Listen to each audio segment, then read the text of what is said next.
Excuse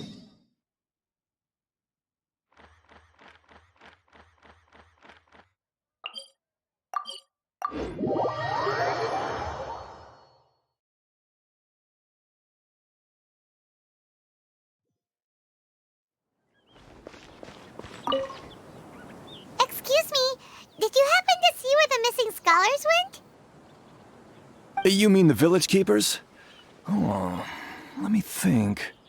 When I was eating dinner the other day, I saw one of them by the side of the road, muttering away and eating mushrooms and tree roots. They shouldn't go around eating that kind of stuff. Okay.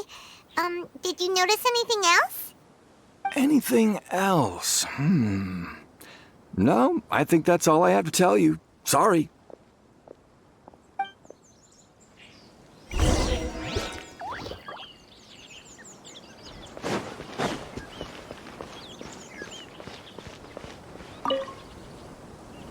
The scholars that have gone missing. Have you seen them? Those eyes. Those fierce eyes. You look like a real fighter. Don't change the subject. Right. You were asking about the mad scholars. I think it's been a few days since I last saw them. I usually go to bed pretty early, so I'm not too familiar with what goes on at night. But honestly, I feel quite sympathetic towards them. Even though they act a little strange, they've helped me in the past. If it weren't for them, my house would have collapsed long ago.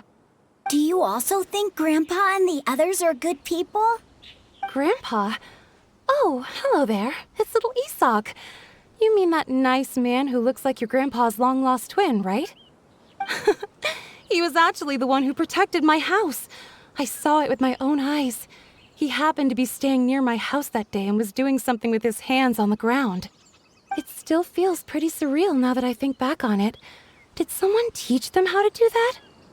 Well, whatever the case, I'll always be thankful to him and whoever taught him to look out for others. I'm pretty sure that if I ever went mad, I wouldn't be able to do anything like that. Gotcha. Thank you.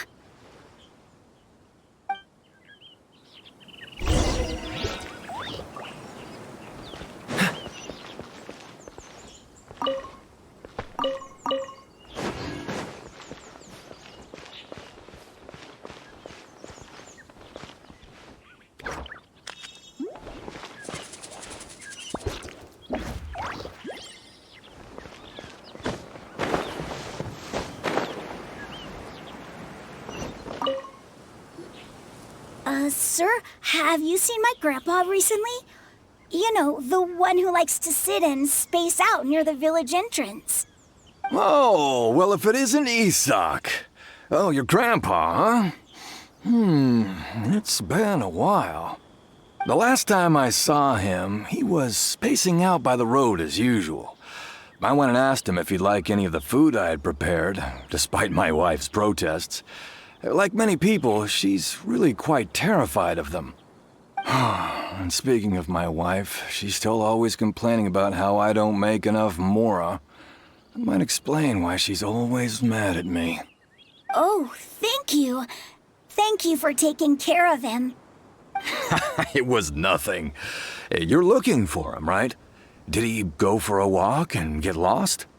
Yeah. That's no good. Well, once you found him, come by my place again and I'll cook a little something for the both of you. I've known you since you were very young, so as far as I'm concerned, you're family. Please feel free to come by anytime. Wow, what a nice guy. Okay, thank you, sir. Huh? Don't say anything for now. Isak, stay here. Let's head over there. Stay quiet as you move.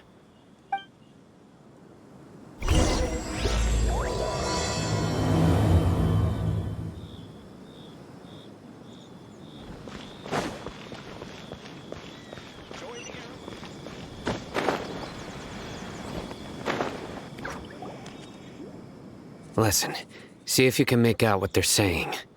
Have you heard? The mighty King Deshret, the sovereign of our faith, will soon return to this world. Yes, of course I have. King Deshret is the one and only true ruler of this land. I've never believed in any other gods. Still, you say he's coming back, but it sure doesn't feel like life's about to change around here anytime soon. What's your proof? Haven't you noticed? The village has been getting more deranged scholars than ever. Delavar was saying that many people also went insane just before the fall of King Deshret's civilization in ancient times. We don't quite know why, but it seems like there's some sort of connection between insanity and King Deshret. Isn't it a sign of King Deshret's power that all the mad scholars have disappeared? If you ask me, they must have been chosen as the final sacrifice for King Deshret's resurrection. Huh. Now that you say it, that does make some sense. Does this mean our lives are finally going to take a turn for the better? Exactly. Those city folks will get what's coming to them. Now, repeat everything you've just said from the very beginning. Huh? Who are you? Where did you come from? My patience is running thin. You heard what I asked.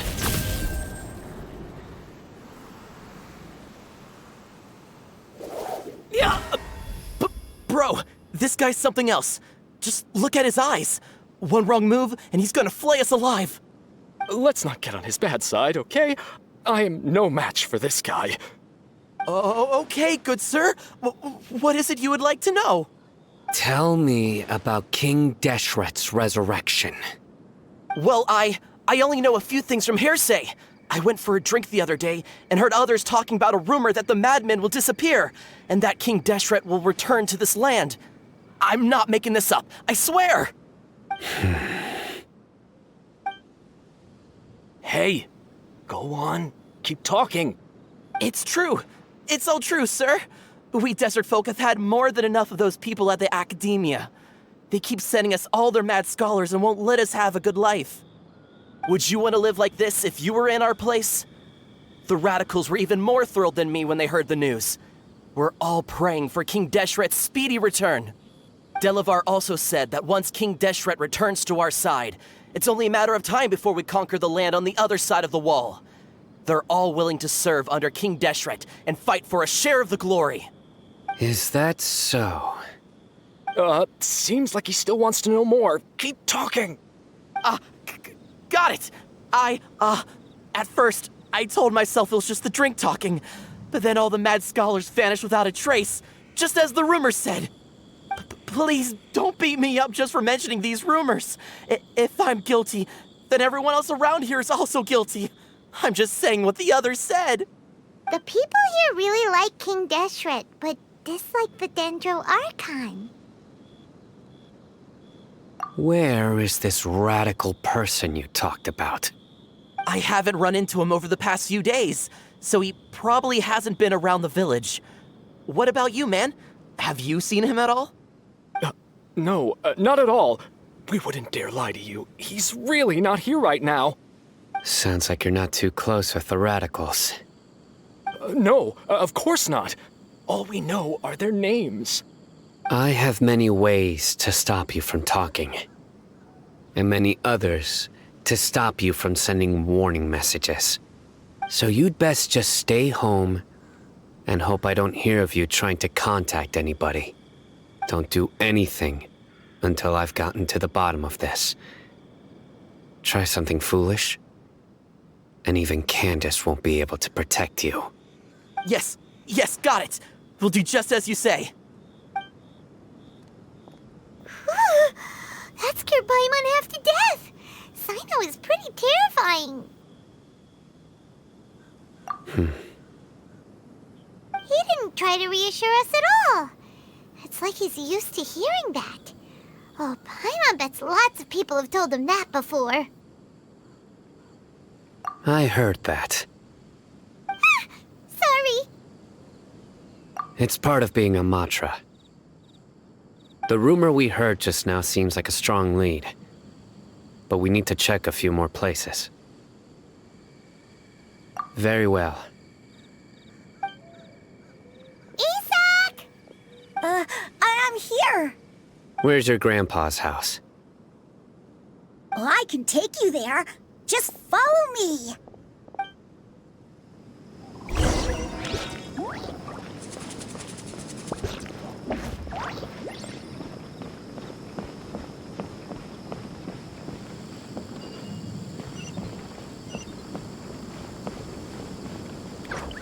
Grandpa, he likes to be alone.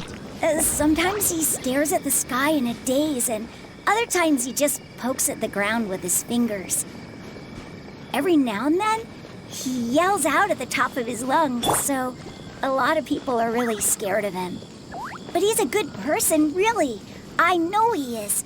I swear, he's just like my real grandpa.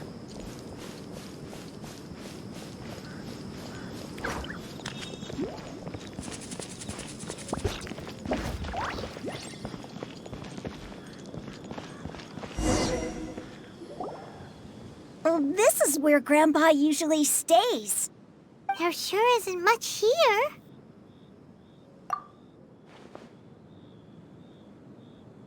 No. Incense? Please don't say it's the same one as before. But are you okay? Are you getting dizzy or need to lie down? There's a scent that you can sense, but I can't. A certain traveler here once passed out from that smell. Thankfully, Tighnari saved the day. And then he gave us a long lecture to explain all about how it worked. So, you know Tighnari? Huh? You know him too? Are you two friends? Yes. Now that I concentrate, I can also make out the scent of incense. Wait, surely Tighnari didn't lecture you too. No, no need. Did you first encounter this scent at Tighnari's house? In the forest. From a scholar.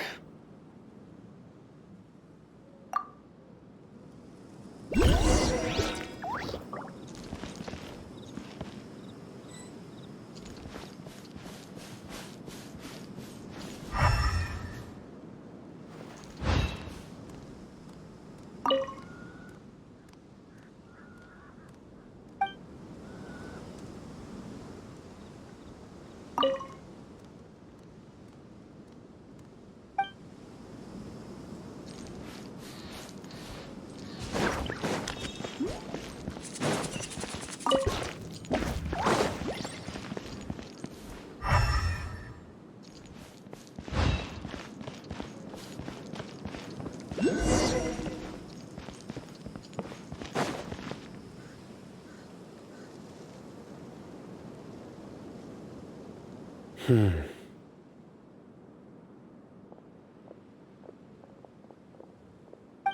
are you looking for, Sino? Here it is. Take a look right here. Paimon doesn't see anything. Although the traces have been completely buried in the sand, there are footprints here. From the size and shape, they belong to an adult male. This pattern is a common one from this area. Local shoes. This was probably someone from the village. The scent is quite faint, but still extant. The footprints head in that direction. But who would come looking for Grandpa? He doesn't have any friends. We'd have to ask whoever lured him away with the incense. Huh? So you can lure someone away with just a scent? Hey! What's wrong with liking good food? Everyone's got something they love in life. Exactly. Most scholars are fond of incense, since the smell supposedly helps them clear their minds and discover new knowledge.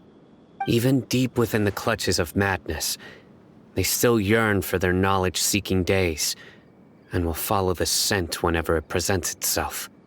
No, Grandpa. So, someone's taking advantage of their weakness? Huh. Still, why would anyone want to abduct all the scholars? is really true? Could the disappearance of all the mad scholars have something to do with the radicals? It's highly likely. Please, you have to save my grandpa. Grandpa's never done anything wrong. Please help him.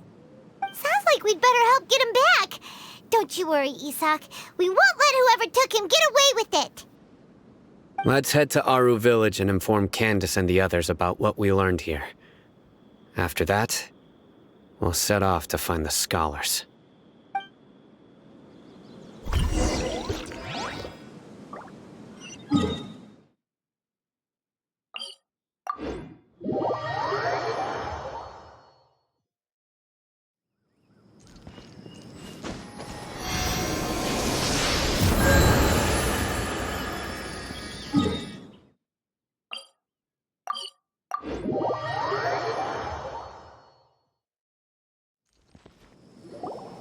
Right. The darker fabric definitely looks a lot better. That'd be my choice, too. We're back, Candace! We've got a lot to tell you. Ah, welcome back. Sounds like everyone's friends already. Oh, Dia's here, too! You bet. So, everything goes smoothly? Reasonably. Alhaitham didn't go with you? We haven't seen him at all. Huh. I saw him around the village entrance earlier and figured he was investigating with you. I guess he must have gone off on his own. Did you find out anything useful?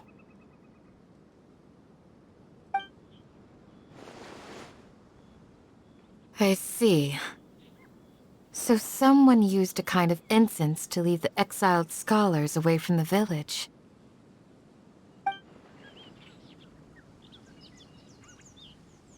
The resurrection of King Deshret?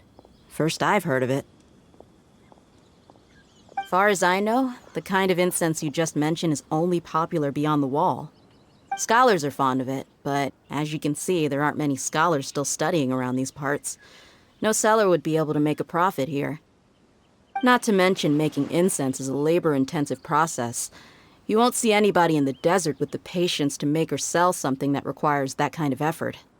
It seems someone from beyond the wall must have been supporting this. Makes sense. So what should we do then? Do we go back to the academia and search for leads there? If it was any other day, that would be your next logical step. But today, you've got me on your team, so you get an extra tip. Didn't you say that the villager got his news from the tavern? Well, I also like to drink at the tavern, so I know a thing or two about these radicals he mentioned. If Paimon remembers correctly, the leader of the radicals is some guy called Delavar. Ah, yeah. Delavar, the scar-riddled bandit, Engur, the wide-eyed butcher, and Jabari, the duck-tailed bearded crook. The whole lot of them are known around these parts.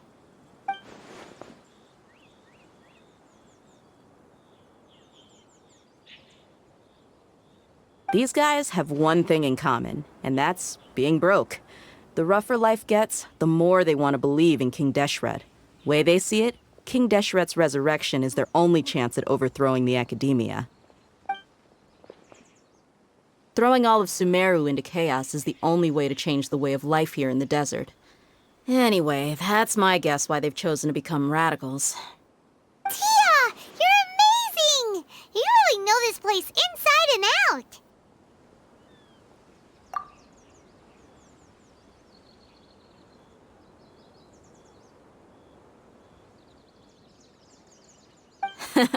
No merc can afford to slack off on gathering intelligence.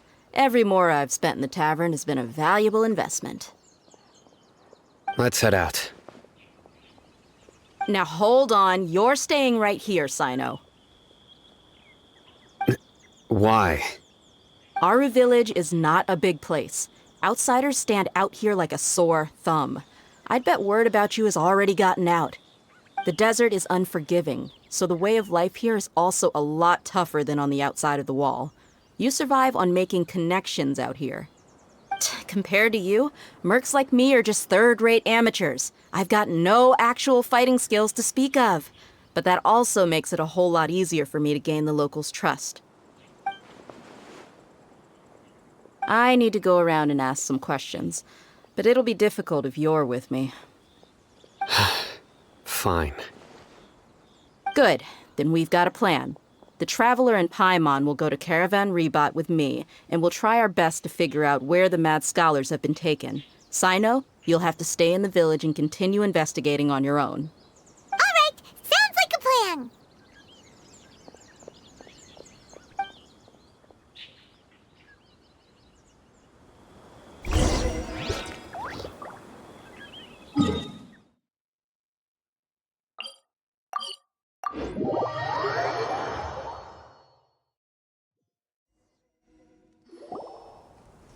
Well, here we are again. Sounds like you're starting to get familiar with the area. Paimon's amazed every time we see the wall of Samiel. How can a wall this tall even exist? It's almost unreal. I know what you mean. I had the same question every time I walked this way when I was a kid. Also, why is this high wall here? And can a wall really block sandstorms? It was only after I grew up that I realized the wall of Samiel isn't just there to keep out the sandstorms. It serves a more important purpose, keeping out people like us. Sumeru is run by wise and mighty sages. To them, us desert dwellers are nothing but tools that can be used and discarded at their whim. We're cheap labor, like livestock, but easier to control. Nothing more. Even if a child from the desert got the chance to obtain an Akasha terminal, almost all their requests for knowledge would be denied. The academia believes we're underserving. Geniuses like Sataria are one in a million. The other children never get a single chance to try and rewrite their fate, even though the academia knows very well that we're humans, just as they are. That's terrible. I would tear down this wall with my own hands if I could.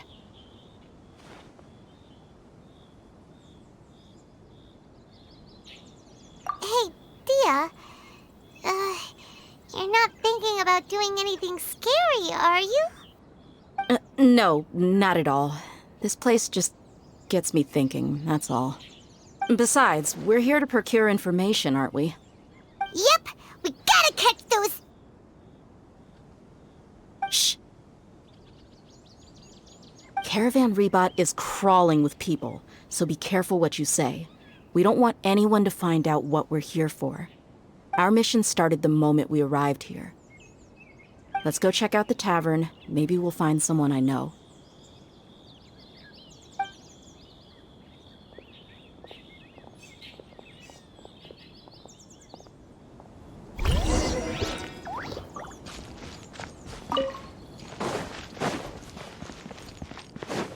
Time to act. Just our luck. None of them are here today. You mean you don't see anyone you know? Dia, is that you? What a coincidence. You here for a drink too? Zaki. Finally, a friendly face. Oh, and who do you have with you here? Guests from another land?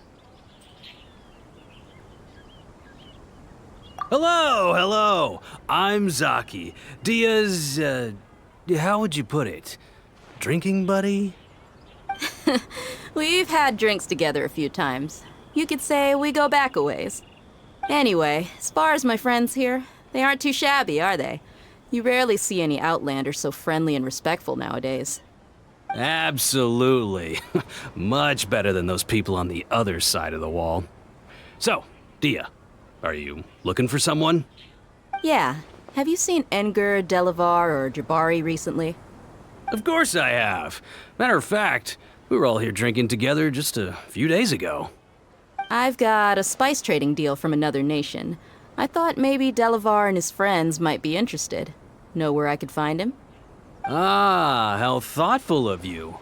Then I assume you also know that Delavar's been having a hard time making ends meet these days, so you came here to help him out?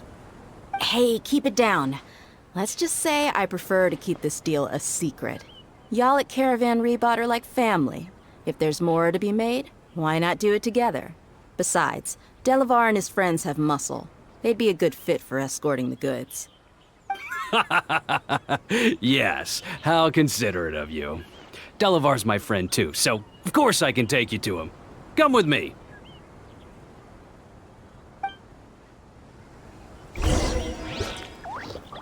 Body and mind.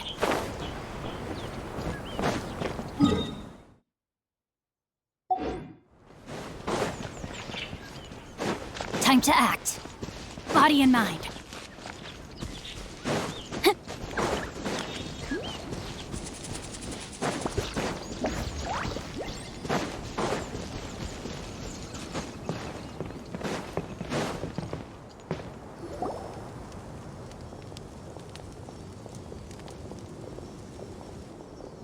Are we there yet? Yep, this is the place. This place is practically deserted. What are they doing in a place like this?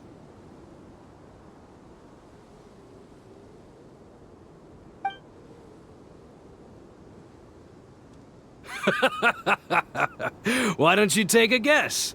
Go on, a wild stab in the dark. You're like lambs to the slaughter. Oh no! It's an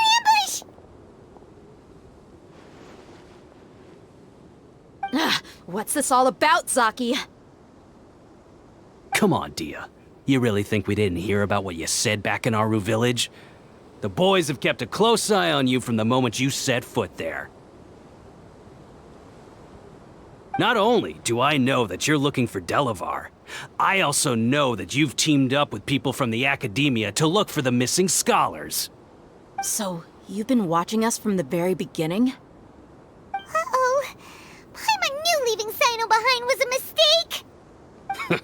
And you left the strongest one in the village, didn't you? Who do you think you are? You really thought we'd fall for your little business deal nonsense? So you and Delavar have been partners all along. Dia, I guess it's only natural for a traveling mercenary like you to be out of the loop. Those of us who hang around the tavern have stronger bonds than you think. But you got one thing right. We're all looking forward to an uprising in Sumeru.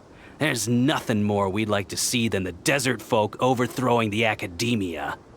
If that's the case, then I'm sure Delavar wouldn't miss a second of it.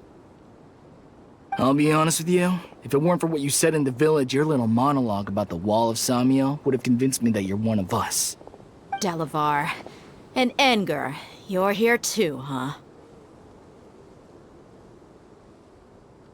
Long time no see, Miss Mercenary. You should have known the traitors are what us followers of King Deshret despise the most. Dia, I thought that you, a fellow desert dweller, would understand why King Deshret is greater than the Dendro Archon.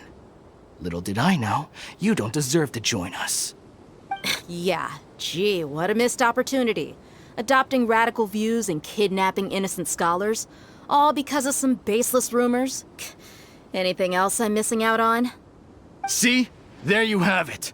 Mercenaries are just a bunch of faithless scum with only one thing on their minds. Mora. Pathetic. You're all like a pack of street rats. You're not wrong. Mercenaries are driven by Mora, and my faith lies with whoever's paying me. As long as there's a profit to be made, anyone can become my friend. Enough talking! Get him!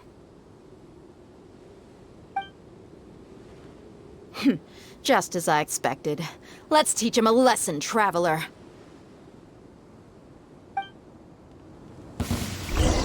Just following orders. Let me weave you a verse. Nice and spicy!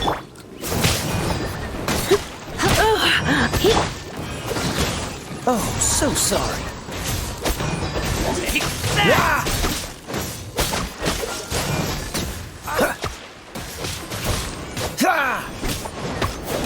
What's the hurry? You're in for a little shock. Cool it! We need that! Freeze! I'll take my... Impossible! Yeah, how could you? So, what do you think about your meticulous network now, Zaki? How did you say it? It's only natural for a traveling mercenary like me to be out of the loop. I'm guessing your informant told you that I'm just an incompetent merc with no real fighting skills, correct? I mean, that is what I said after all. And of course you would believe everything he reported. The only thing you know about me is that I'm a mercenary, but you've never seen me in action. Even though you heard we went to handle monsters together, you believed that Candace was the only one doing all the real fighting. That so-called Flame Mane is just a fraud. She admitted it herself. She just uses her connections to gain the trust of others. That's what you thought, right? Ugh. You lied in the village because you figured that we'd have people watching you. And you were stupid enough to fall for it. I figured as much the first time we drank together. You all thought you were so smart. Pathetic. Okay, that should be all of them. Whoa! So you've been planning this since we were in Aru Village? No task can be done without preparation. I just happened to notice a couple suspicious-looking people while you were out investigating. Oh, but instead of catching them right away, you let them report back. Those two who were snooping around were just a couple small fries. If we want to get the real catch, we have to be patient and give it some time. Oh, you mean the funny name she mentioned back in Uncle Ampu's house? The wide-eyed butcher, scar-riddled bandit, Paimon can't remember them all. That's just a bunch of drunk talk. Edgar and Delavar like to talk themselves up when they're drinking. Edgar, the wide-eyed butcher, and Delavar, the scar-riddled bandit, are the nicknames they came up with for themselves. Alcohol has a way of making people share what they really think. So Edgar and Delavar are always rambling in the tavern about how King Deshret is a superior deity. What about Zaki? He's just a numbskull who fell right into our trap. Zaki was probably the best hidden of them all. My initial plan was to find Delavar first, and then try to track him down. That's what you wanted to ask when we were at Uncle Anpu's house, right? Jabari is one of the villagers you talked to. You know, the one who wanted to treat Isak and his grandpa to some food. Wait, so he's a radical too? No, he isn't. I just needed to tack on a random villager name to make the eavesdropper think that I was making some wild guesses based on my impressions. Wow, what a genius idea! Well, that's an expert mercenary for you. Ah, you're too kind. It was straight from the usual playbook, if I'm honest. So, that thing you were saying before, is it really true? About what? About how mercenaries only care about Mora, and that anyone's a friend as long as there's a profit. Does that bother you? What makes you so sure? Dia, do you dislike the Dendro Archon like the other desert folk? You two are pretty sharp. No, I don't have anything against the Dendro Archon. I've heard a lot of nice things about the Lesser Lord from Dunyarzad. I can understand her devotion and gratitude. Dunyarzad's just an ordinary person. There's no way a god would be so involved in the lives of everyday people, unless they were truly compassionate. I've begun to realize that the sages are behind everything that's happened recently. The radicals' blind belief in King Deshret, making the Dendro Archon out to be an enemy. It's all the academia's trickery. But I see through it all. And unlike them, I can never be hostile towards anyone who's never done anything wrong. Dia. Anyway, looks like we're done with business here. Traveler, lend me a hand. Let's tie him up and bring him to the village.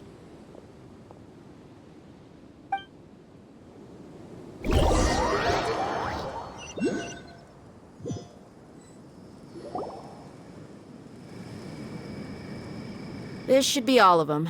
I'll let you take it from here. All right. I'll be in touch. Until then, please stand by.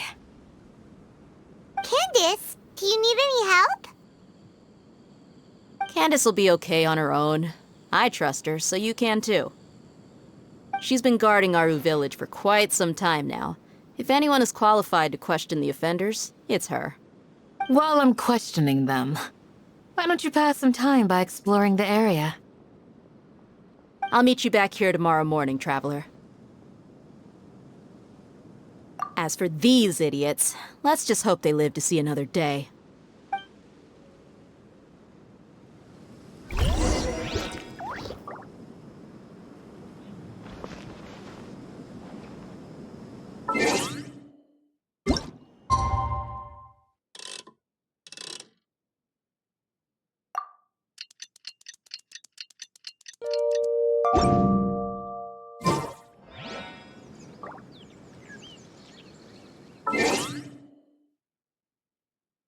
Come on.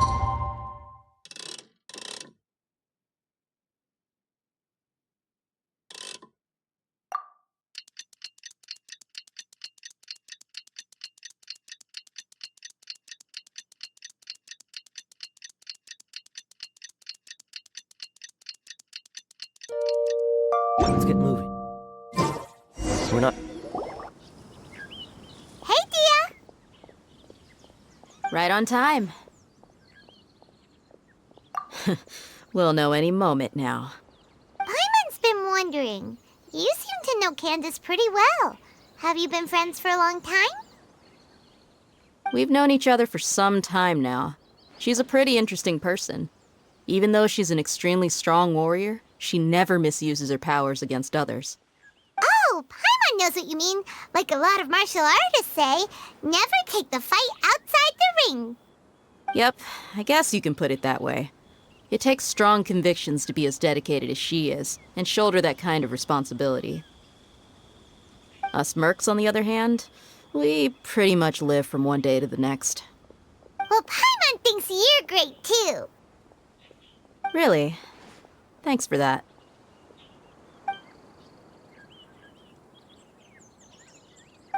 Oh, Sino's here, and he's pretty early, too. Yes. I was here yesterday to help out a little. To help out? By doing what? Sharing some interrogation techniques. Oh, you mean you taught Candace some more persuasive methods? Right. Come on in, everyone. Come on, let's go inside.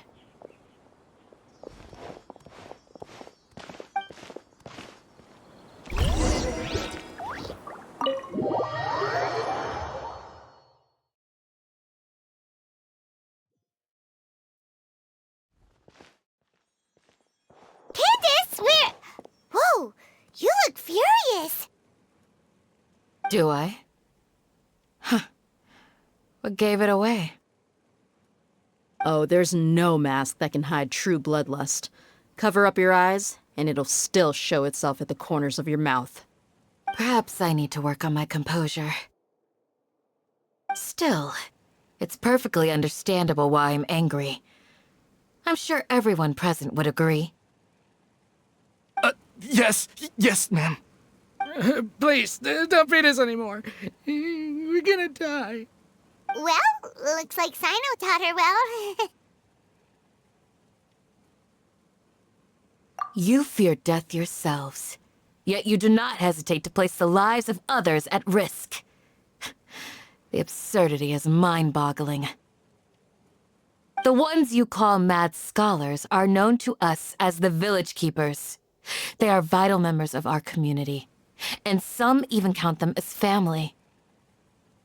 You come here, to my village, and you treat my people as nothing more than stepping stones towards your goal. Tell me, What would you do to you in my position? Mercy! Please have mercy! You've made your bed. We may all be desert dwellers, but there's one thing that I understand better than you. The resurrection of King Deshret will only result in war. And war serves no one. The people of Aru Village care little about which god is in power. Life may be tough and tiring, but we wish to preserve our way of life. A war would only cause us to lose all that we have. And that is not a responsibility that you can afford to shoulder. We understand. We're sorry. I'll tell you everything I know. Please, just let us go. I'm listening. You might not believe this, but it wasn't us who came up with this idea.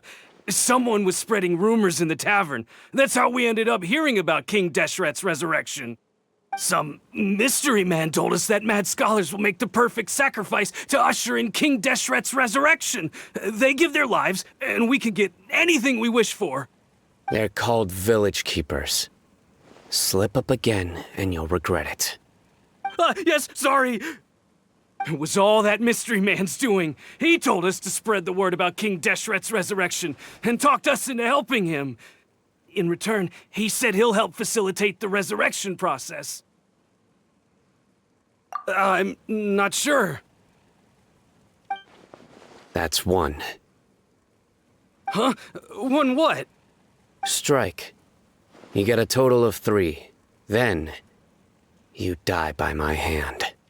Wait, I'm telling the truth. We don't know anything. It was all him. 2. He got us to lure them out of their houses in the night with some kind of incense. We take them to a junction outside the village. Then the mystery guy takes them from there. You gotta believe me, please. I'm telling the truth, I swear. Just ask them if you don't believe me. That was indeed the truth. Traveler, go on.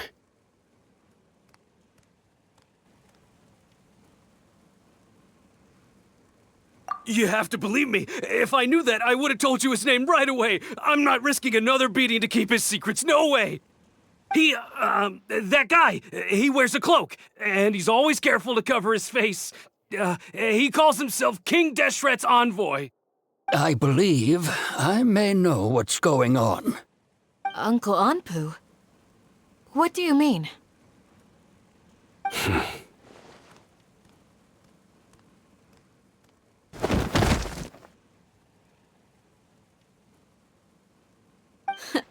Smooth. Okay, speak. If my suspicions are correct, this mystery man they speak of could be from the academia. Some time ago, people from the academia attempted to take the village keepers away. I refused, insisting that they are part of our community. It strikes me now that this secretive character shares the same goal they had. Which means it's highly likely that the academia was purposely spreading a false rumor to trick the radicals into delivering the village keepers right into their hands. They were the ones who brought them here to begin with. Now they're trying to take them back? We aren't gonna let that happen. Not the academia again.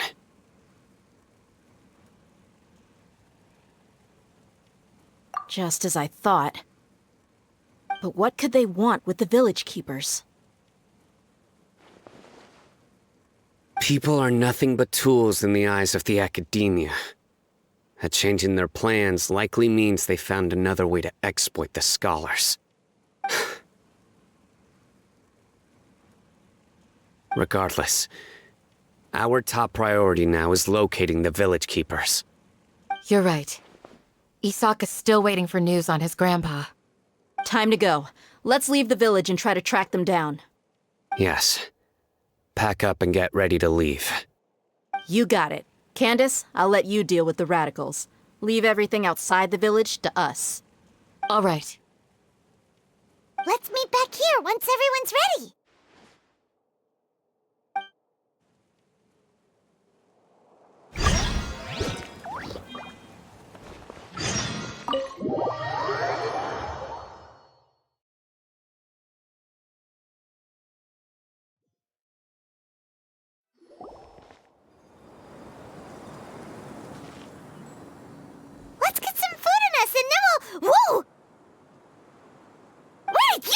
him! Well, as you can see, I am merely sitting here and reviewing what we have deduced thus far. You were gone for ages! And now you're suddenly sitting here musing to yourself? Where have you been anyway?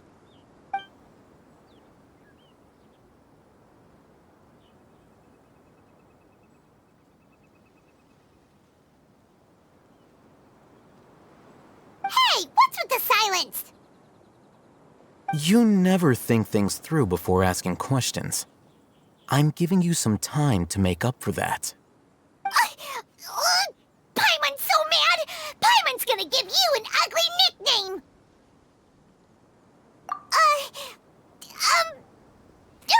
Never mind. Paimon's got nothing. There's just nothing super obvious to pick with this guy. It makes it so hard. Well, you've heard nothing to suggest I left this whole time. So clearly, I stayed in the village to investigate. Anyway, you plan to leave Aru Village and keep searching for the truth of this matter, yes? Yep. We're not gonna find out anything more by staying here, so we thought that we might as well take the search elsewhere.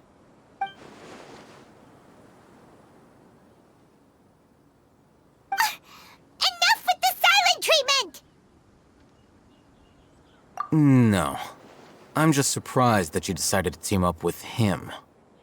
Alhaitham, you haven't helped us out at all ever since we arrived at Aru Village. Bold of you to question our choices. Yeah, you're all talk!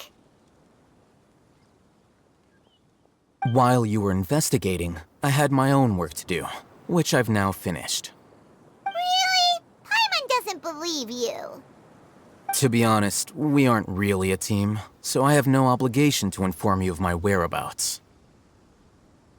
Not to mention that going separate ways allowed me to find some important information that you all had missed. Huh? Right here in the village? Correct. What did you learn? I'm going to take you to someone. But before that, you need to understand where she's coming from. What does that mean? How do you think the residents of Aru Village feel about what we're doing? In other words, do you truly believe every single word the villagers tell us? You mean some of them lied to us? Hiding the truth does not necessarily equate to lying. Again, these people have their reasons. Remember what Candace said? Most people in Aru Village don't necessarily care which deity is in charge of Sumeru. That's because whether King Deshret or the Dendro Archon has power is of little significance to them. By contrast, the perils of their daily lives are ever-present concerns. They won't simply share everything they know with you without good reason.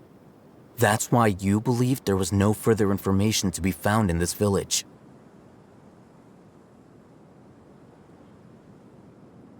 Glad you're following along. Among those you have talked to, there's someone who was consciously keeping you out of the loop. In fact, she's been observing your every move since you arrived. The reason being, to someone who only wants to live their life in peace, any external factors introduce unpredictability into the equation. Those eyes. Those fierce eyes. You look like a real fighter. Don't change the subject. It's quite obvious that she's intimidated by Sino's authority and strength. Right. You were asking about the mad scholars.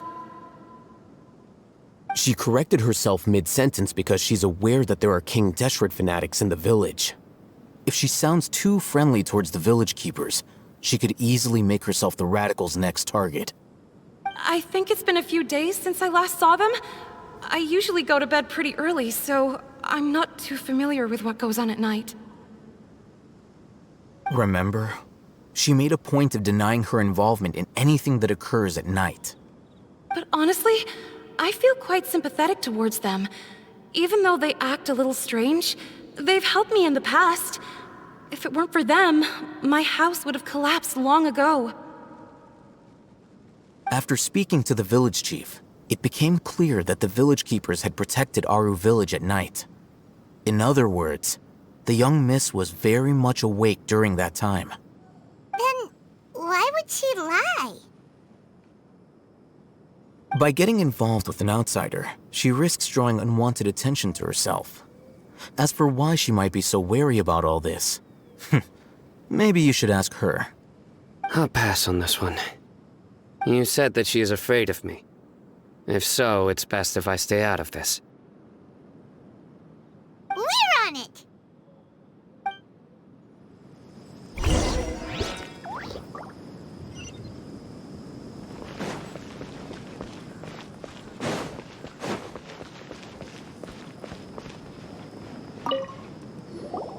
Miss Shawnee, as we discussed earlier, I've brought someone with me. Mr. Alhaitham, I'm aware of where you stand, but how can I make sure that your friends think the same as you?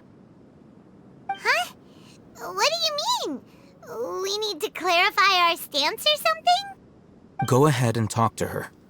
You'll get the answers you want. Go on. Earn her trust. Is it really that simple? May I call you Traveler? Hi, Traveler. I want to ask you something. Do you think the resurrection of King Deshret can truly change Sumeru for the better? Why's that? That's very similar to what Miss Candace says. I know you two are friends. That's why I'm willing to talk to you, even though I do have some reservations. Before, I wouldn't even have the courage to ask something like this. Traveler, do you believe our lives will get better?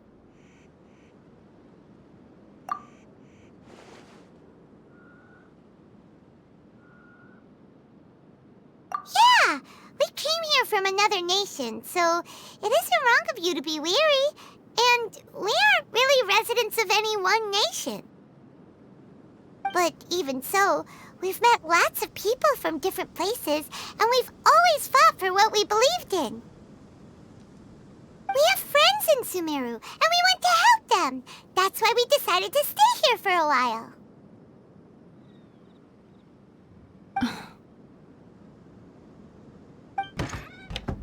I want to trust you. My apologies for posing my questions like that. To be honest, I didn't expect you to come back for more information. Alhaitham told us you have your reasons. It's okay. We understand. The fact is that only one side of my family is desert folk. I don't really fit in anywhere in Sumeru. Some believe in the Dendro Archon, while others believe in King Deshret. I don't belong to either side, and neither side would want me. Speaking of which, the Radicals mentioned that they despise traitors. Do they just think that anyone who's different from them is a traitor? Yeah. Some people can be so narrow-minded when it comes to bloodline and beliefs. It makes no difference what I say or how I behave. I'll always be suspected of having ulterior motives. Slowly, I just stopped talking to people. I pretended not to hear or see anything. All I want is to live my life in peace. And then it happened. The village keepers who had helped me disappeared with no explanation, and I didn't dare breathe a word about it to anyone. Until now. You can tell them. I'm sure he'll keep your secret. All right. I'll tell you what I told Alhaitham. I actually have a sharper sense of hearing than most. Sometimes, I hear strange crying sounds in the night. There are ghosts? Perhaps. I'm not sure. It's faint, but it's definitely the sound of crying. It comes from far away in the distance, and always carries very raw emotion. It used to be louder and more frequent. But ever since you arrived in the village, it doesn't seem to happen as often. And when it does, it's much quieter. I have to focus really hard to make it out. I confirmed this with the guards on night duty. They also have someone with a good ear, and he's heard similar sounds at night. But, because we're in the middle of a desert, he would rather believe that they are the cries of beasts than ghosts. There's really nothing around these parts, except for an old hospital not far from the village. I think they used to use it for treating Elazar, but it's been abandoned for years. Yeah, let's go!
Fascinating.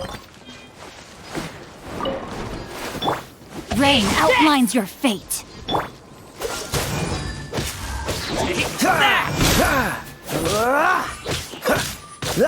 Dodge this!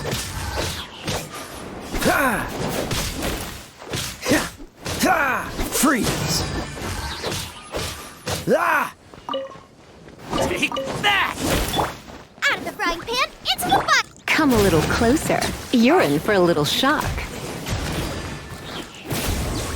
Come a little closer. Come a little closer. Take my...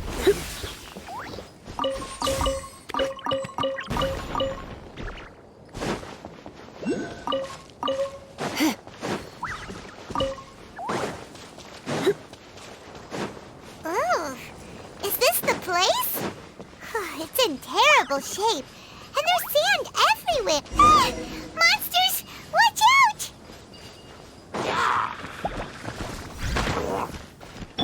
Don't get frostbite. Nice and spicy. Dodge this!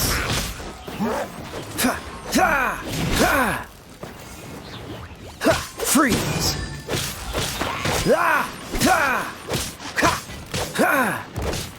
Cool it!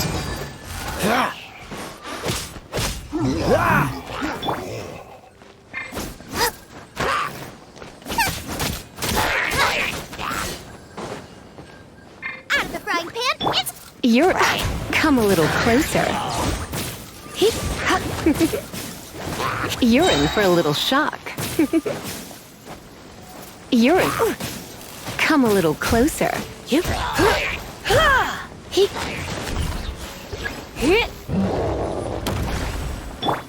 No, my sword! Freeze! Oh, so sorry. Surrendering will be gentle. Nice and spicy. You're in for a little shock.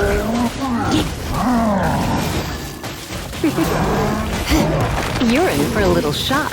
Eat this! Witness the power of Gua. Cool it!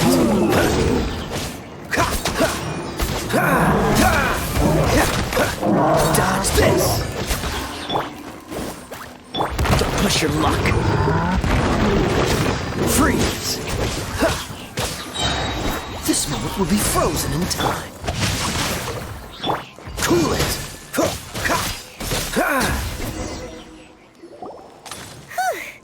They were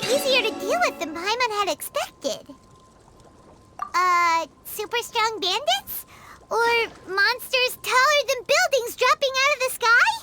Or, something like that. He looks super serious. We gotta stay on our A game, too. This is the one.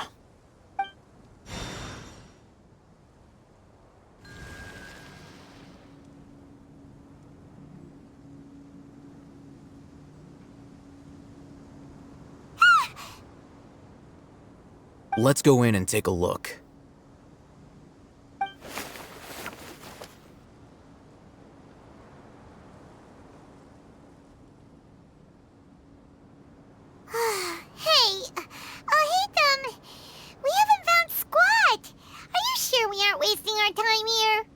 Patience. Shawnee says she only hears the crying at night. We have time to burn. Until then, I'm taking a break. And just like that, he sits down. Wait, he even brought a book to read? What are you reading? Let Paimon see! Okay, sure.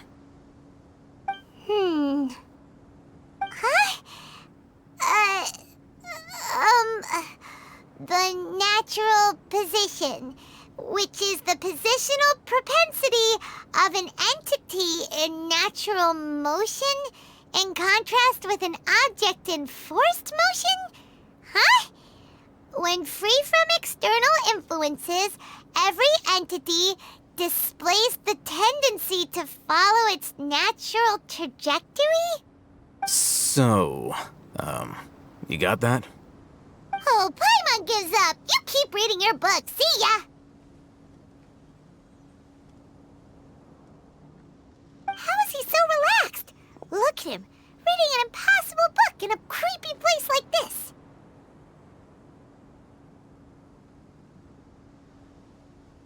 Hey, what good is that gonna do for you? You're acting like one of those annoying grown-ups who go around nagging people to focus on their studies. Hey, what gives? Shouldn't you be the one providing for Paimon? Oh, right. Okay, then. Thank you for working so hard and earning so much more. If it weren't for you, Paimon would probably still be floating around in the ocean somewhere. Thank you.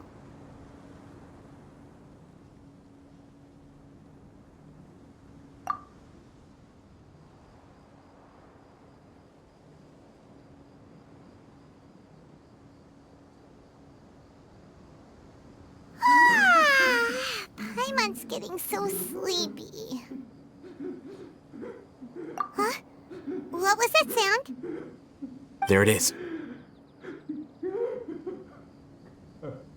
It's coming from that direction.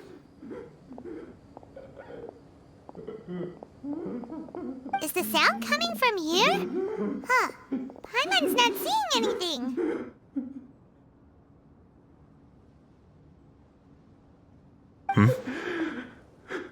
It's from below.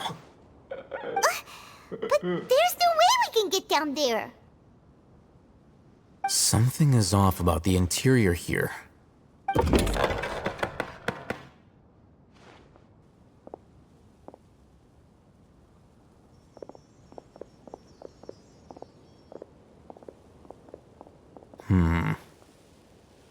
As I thought, there's a hidden structure. Wow.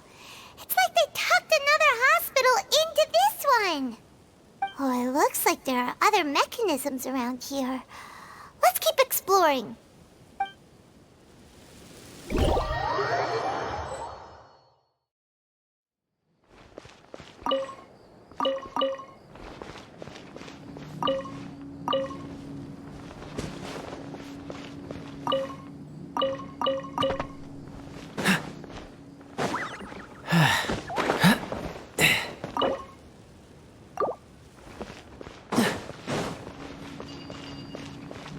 What's the hurry?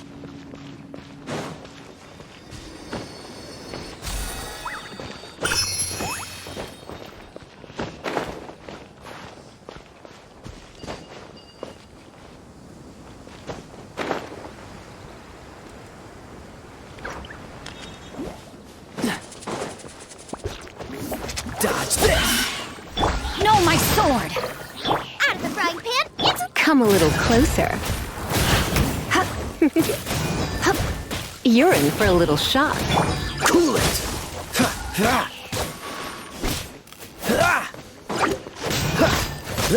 Don't push your luck. Cool it! Rain outlines your fate. Dodge this!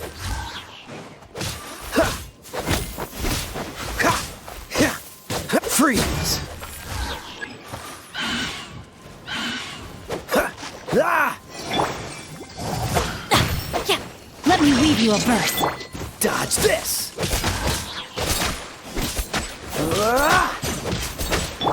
Zola, get them! You come a little closer. Freeze!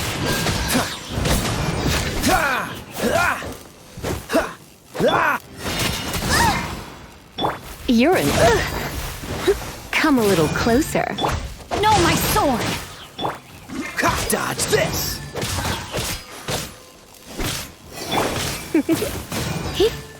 Huh?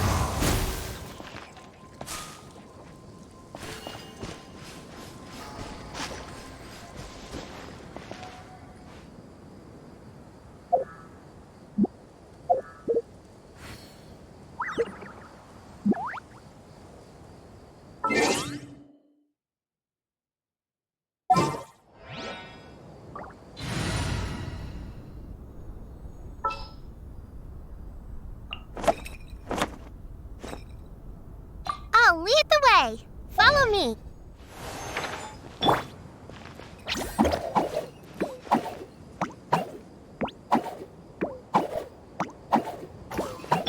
Come a little closer.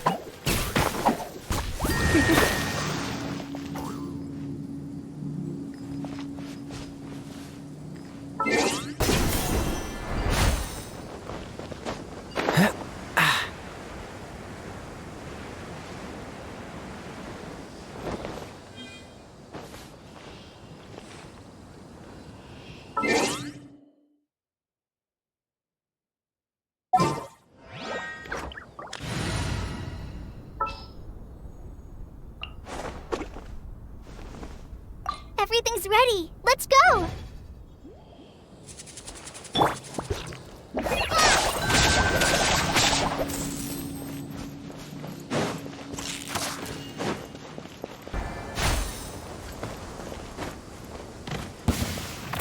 Right this on the side. Try not to enjoy this too much. Freeze!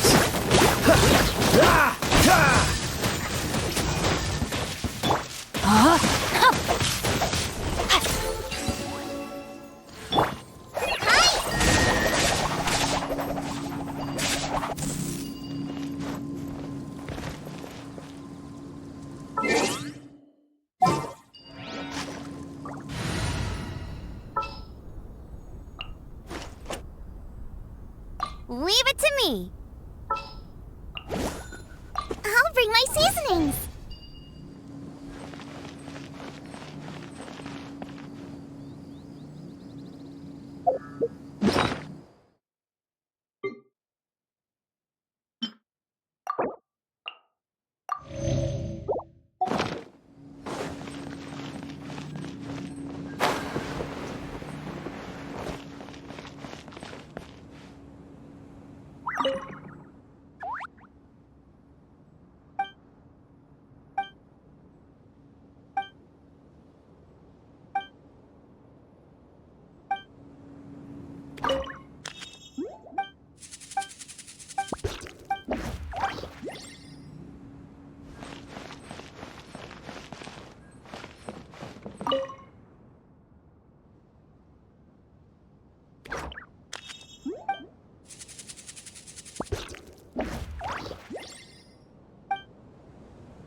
Look, there's someone over there.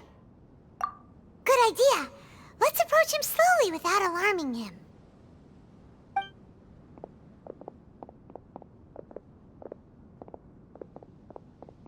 Wait.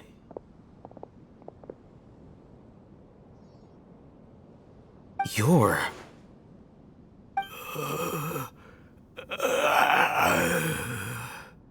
He can't speak, and his eyes are unfocused. But he looks too young to be anyone's grandfather. Also, why is he the only one here? Didn't expect to see him here. You know him? He's Razak, a senior of mine at the academia. He's a scholar too?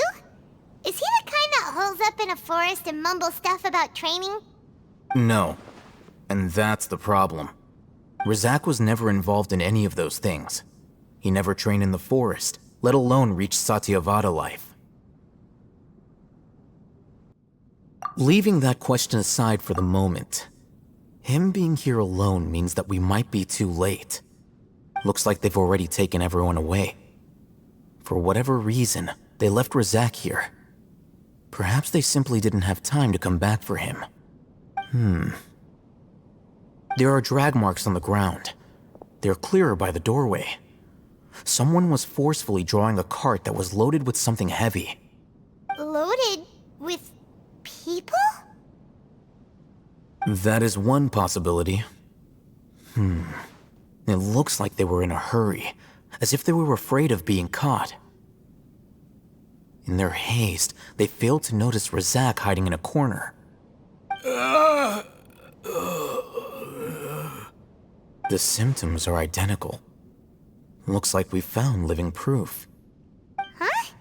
Why do you say that? Allow me to jog your memory. Recall your time at Port Ormos. Don't you think his symptoms look familiar?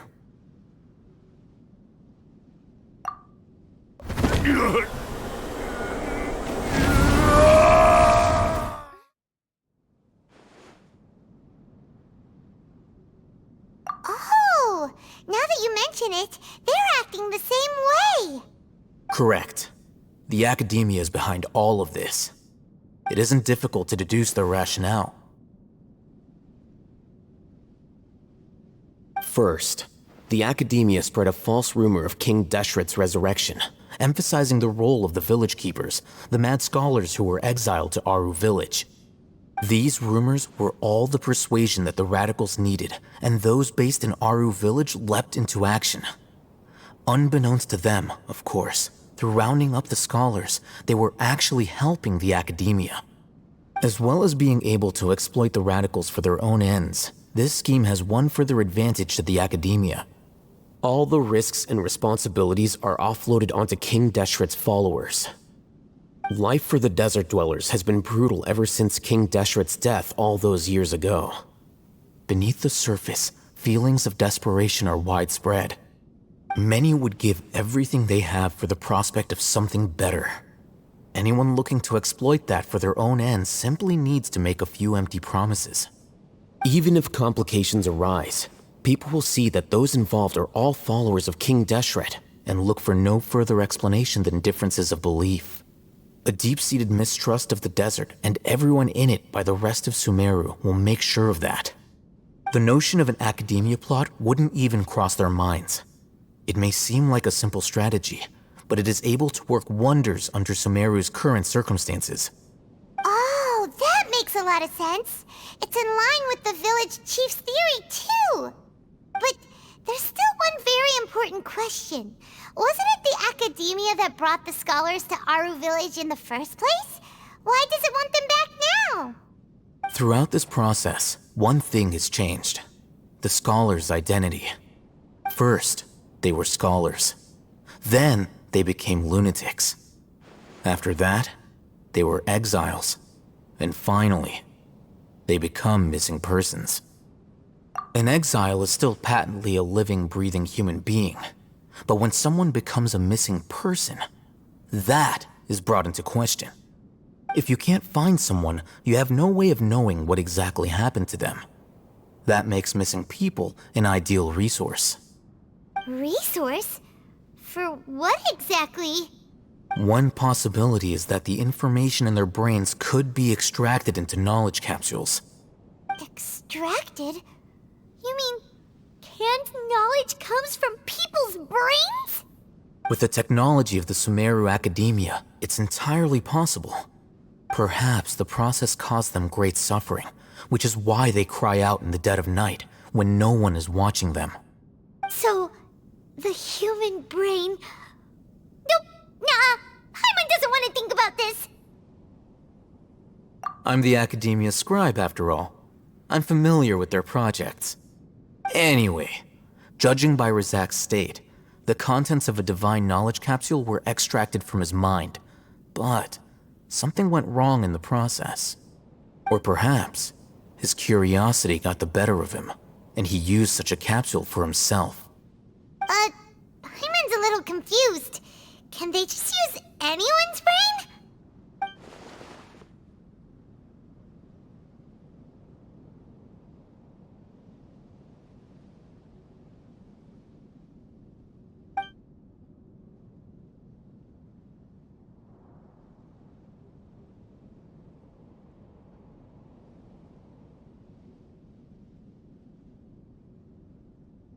The look on your face tells me you've realized the answer. That's right. To some scholars, gaining knowledge about the gods is their entire life's pursuit. Extracting canned knowledge is just one of the extreme measures they turn to. However, I can't help but wonder, what do they seek to gain from divine knowledge? The Academia is going out of their way to look for forbidden knowledge, but what is their ultimate goal? I've spent quite some time trying to analyze the contents of the divine knowledge capsule, but to no avail. It seems like my way of thinking is too different from theirs. You mean you're not even slightly interested in getting your hands on this forbidden stuff? All scholars seek to expand the horizons of knowledge, but I'm not particularly interested in gods, so I don't share their degree of zealotry. Extracting information from people as if they were lifeless objects? If this is the direction of academic progress, then the Academia may as well shut its doors. Sounds like you're really against all this. Of course. The Academia's actions run contrary to their rules. Whether it be academics or knowledge, everything has its boundaries. If those lines are crossed, the rules and order that govern everything in the world will be destroyed. This matter needs to be corrected, just like fixing a typo in a book. Wait, didn't you step in to help because you felt sympathy for those poor people? Not to be callous, but no. My criteria are a little more restrictive than that. There is no shortage of suffering in Sumeru, and the same can be said for the rest of Teyvat as well. What do you plan to do about that? Save every last person? Probably not. Paimon's not sure. You can say that. Simply put, I don't blindly place my faith into strength or heroism. I do what I want. The divine knowledge capsule is something I want to investigate in full. That doesn't mean I'm willing to take action for the sake of a few strangers.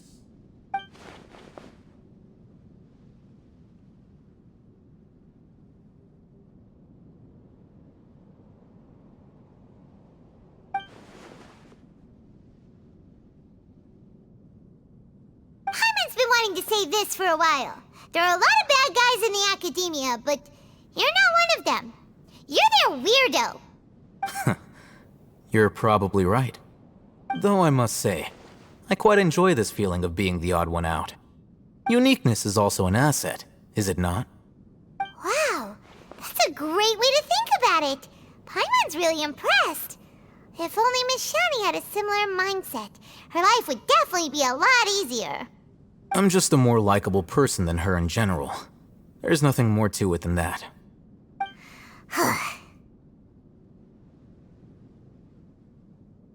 He won't last long if we leave him here. Let's take him with us. We'll work out our next step after we return to Aru Village.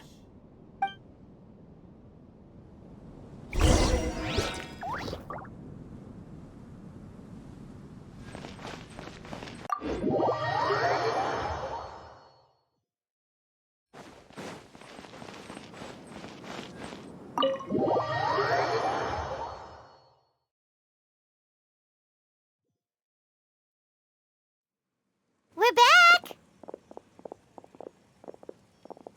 You must be tired.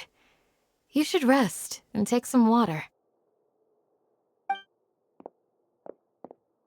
What's the situation? Who's this? Unfortunately, somebody who's too young to take on the role of Isak's grandfather. Nevertheless, he's one of the people we're trying to find.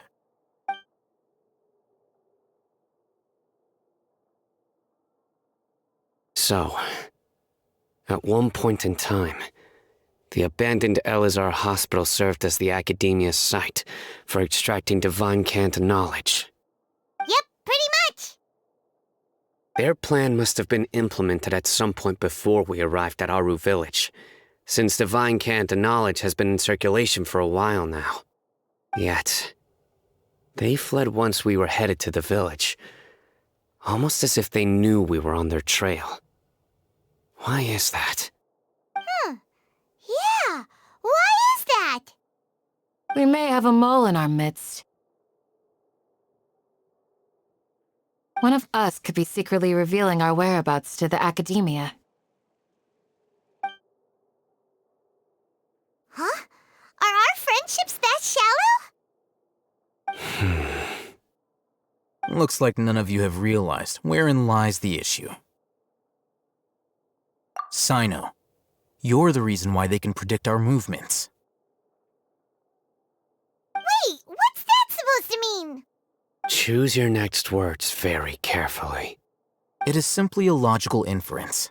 I have my reasons. So what you're saying is, Sino's the mole. Interesting. And here I thought you were the most suspicious one, Alhaitham, since you were always acting alone. I know. You have a point, but I realized something as we were returning from the hospital. Sino isn't like any of us. What are you trying to say? Do you still remember who you are, General Mahamatra? As a Matra, you are no doubt privy to certain kinds of information. Before you can take action against someone, you are required to have all the facts available, including the less than savory details. Simply put, the Academia has traditionally allowed you access to a wealth of sensitive information. Knowing their modus operandi, wouldn't you expect them to take precautions against you? If you want to raise a vicious wolf, you need to make sure that you can avoid its bite. The Academia is monitoring me? It's not that simple. The Academia has eyes all over Sumeru, but they have a special protocol for dealing with you. Every so often comes a Nyagarbaha Day. On this day, the Academia enters new information into the Akasha through knowledge capsules. I remember seeing a thick notebook next to the control panel once.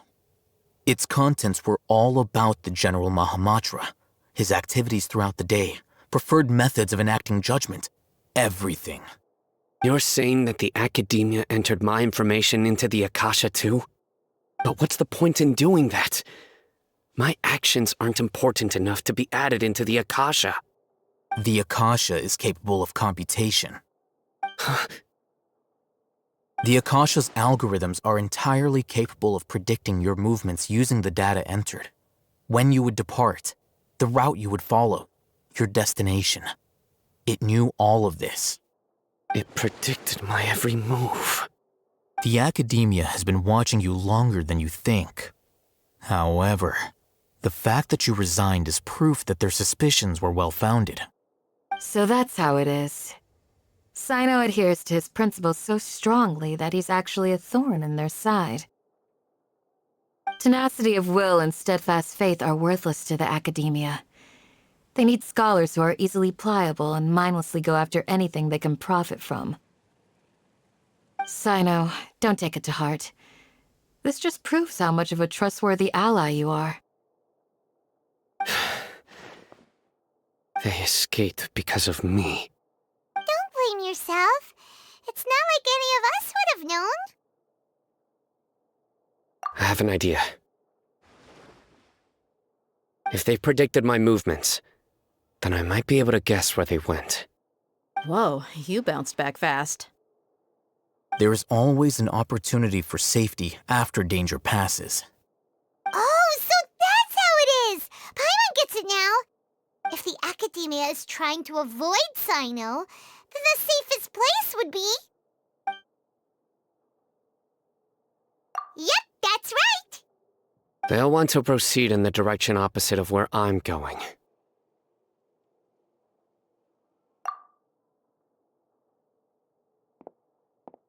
I must go. There's also something I want to investigate. Let's go, guys! After 'em! Please, wait! I want to go too! You want to go too? If so, you have to promise you'll stay safe. I want to find Grandpa. I promise I'll be careful and not cause any trouble. Everyone, I leave him in your hands. Yay! Let's go! Remember to pack some food with you! Paimon feels like we're missing someone, though.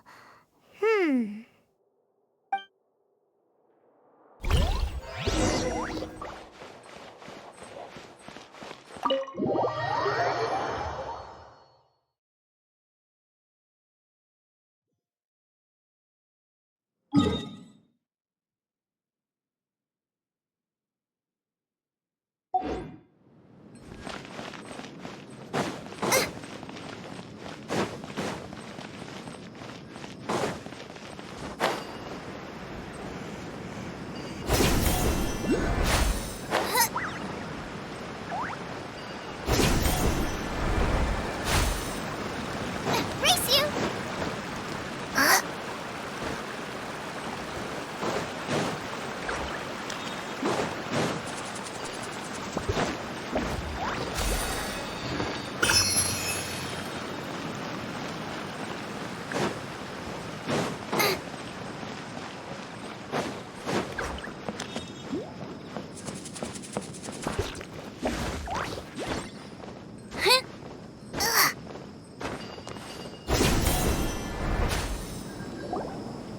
So, where do we go from here?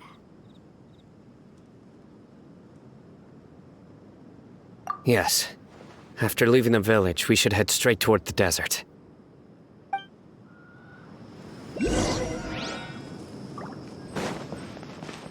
I know the desert like the back of my hand. Is that because you play here a lot? Yep. One time, Grandpa almost got lost in the desert, but I was the one who brought him back. Time to act.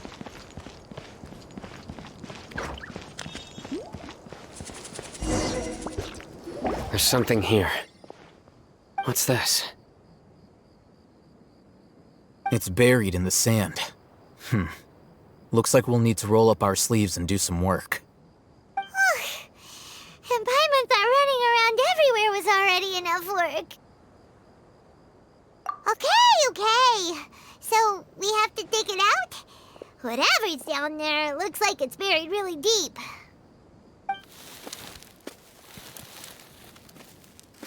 These are likely fragments of an Academia-developed device, something akin to a headset. Looks like there were more than one village keeper. They must have been escorted this way because there are device fragments scattered around here. Let's split up and search the area. Chances are that we'll find other things nearby.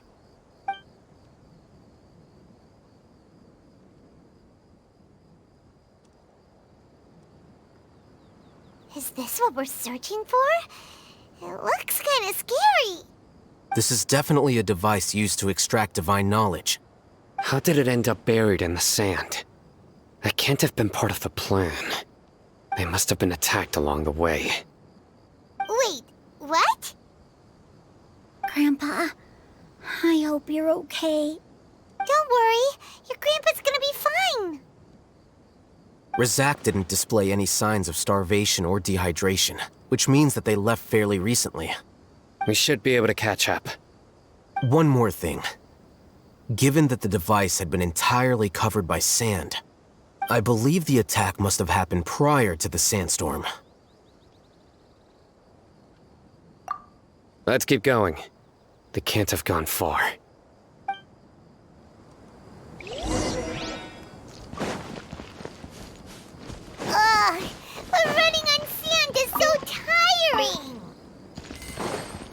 You're flying, aren't you, Paimon? Is flying over sand tiring too? Ugh, of course it is!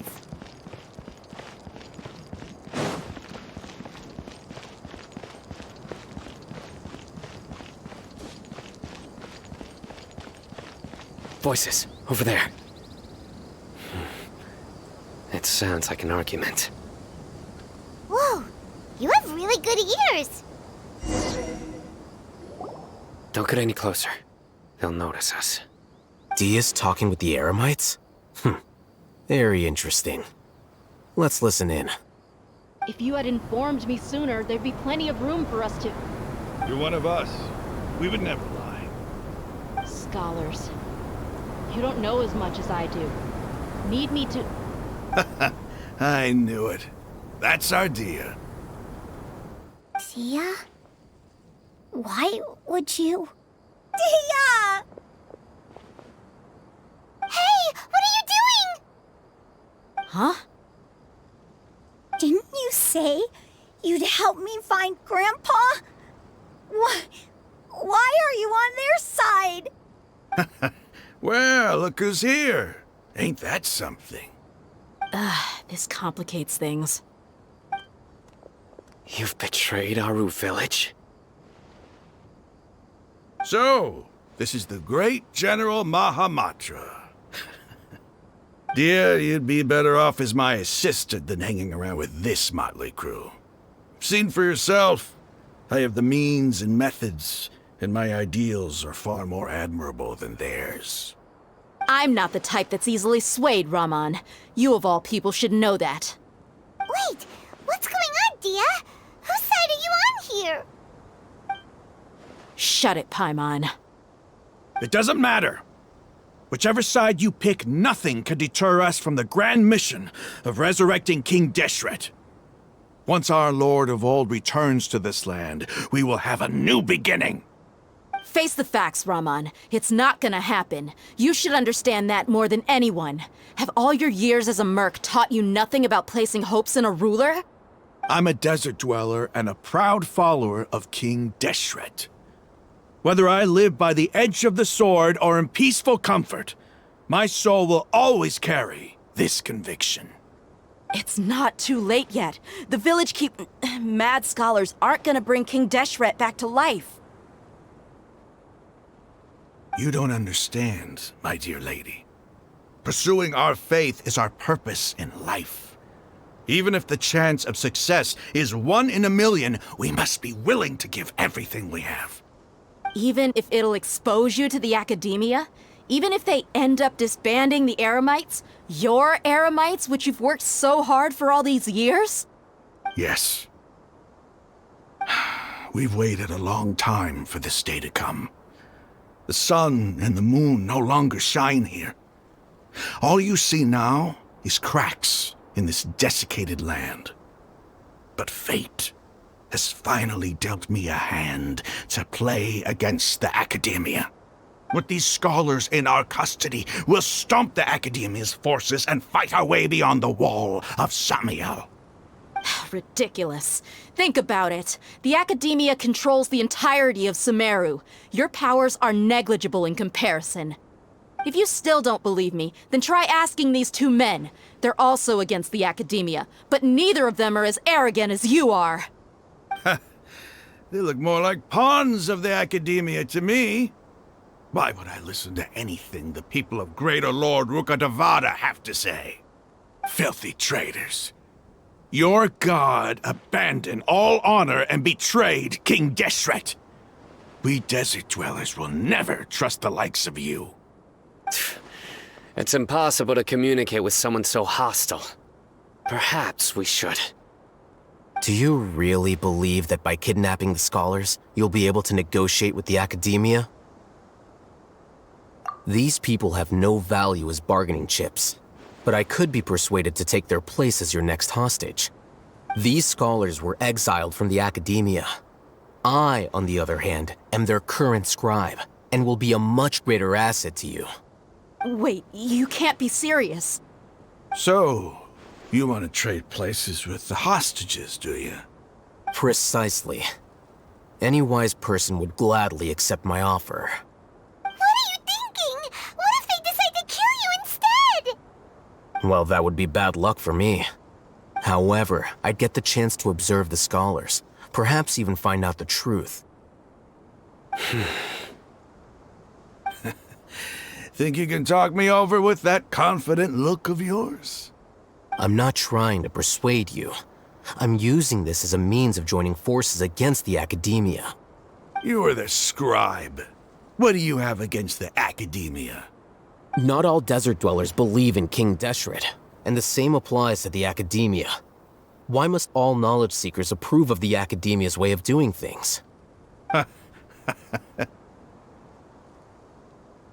You academia scum. Every last one of you is nothing but a hypocrite, just like everyone else on the other side of that wall. I've made myself clear enough. I won't listen to another word from the Dendro Archon's people. Not so fast. I'll hate them. Do you stand by everything you just said? I never make empty promises. You know you're making a dangerous decision, right? I do. Good. Raman, hear me out. These people are my friends. Maybe you can't take the followers of the Dendro Archon at their word, but what about me? Do you trust me? We've known each other for years. Of course I do. In that case, I'm willing to vouch for their honesty with my right arm. Come on, Raman, don't be a coward. If you're serious about taking on the academia, you need to steel yourself. You can't be afraid. An arm from the Flame Mane. You've piqued my interest. But what if you refuse to oblige? What should I do then? No one's a fool here, Dia. We're mercs. And mercs don't tend to live long unless they have their wits about them. You're not wrong, but this is different. I promised my friends that we'd bring back the village keepers together. Let's do it right here then. Give me your right arm as proof of your resolve. Don't listen to him! He's not even trying to negotiate! He just wants to make things more difficult! That's fine. Are you crazy? We came here to save lives. One arm for that many people is still a pretty good deal, if you ask me. Raman, I'm holding up my end of the deal here. You'd better not let me down. Sure. Go ahead and cut off her right arm.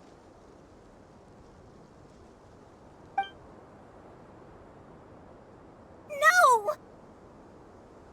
Dia! What are you gonna do? Think of something! You don't have to go this far. That's not for you to decide. Do it! Dia! Run!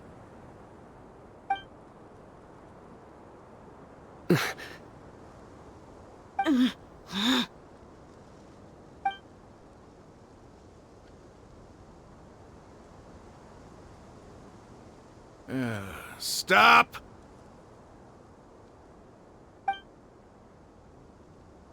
What's wrong? Can't do it? Flame Mane, you and I are both desert folk. Cutting off your arm is no different than cutting off my own fingers. Where's the sense in cutting my own kin to pieces? You've shown me that you're serious. Go on now, take your friends and leave. Meet me in the desert at noon tomorrow.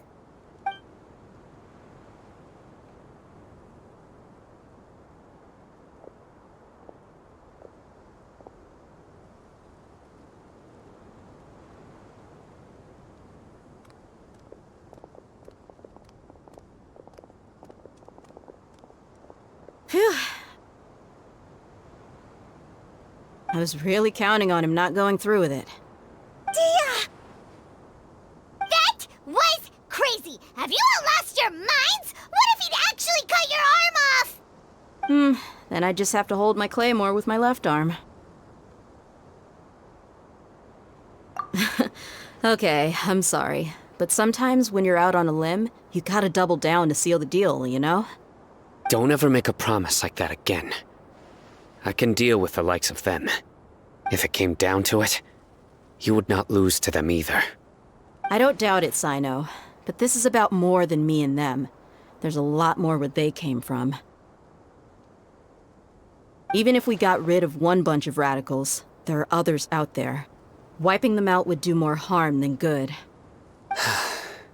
As you wish. I'm sorry, Dia. I should have stayed put and listened. I should have trusted you. It's okay. I promised you I'd help find your grandpa, so I'll do whatever it takes. Whatever it takes? You just might be scholar material. Huh? Are you serious? The Eremites once said that I was a lunatic. Perhaps a little madness is essential to be successful in research. Why does it feel like he's using his praise for me as an excuse to brag about himself?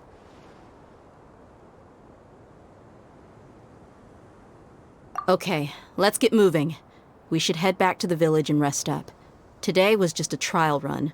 Noon tomorrow is gonna be the hard part.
You're all here so early.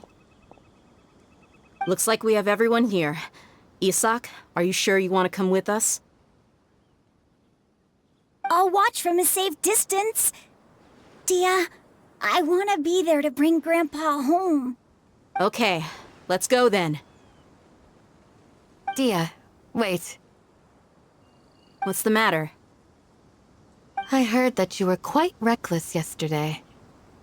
No more of that today, understood? Or I'll be very upset with you. Fine.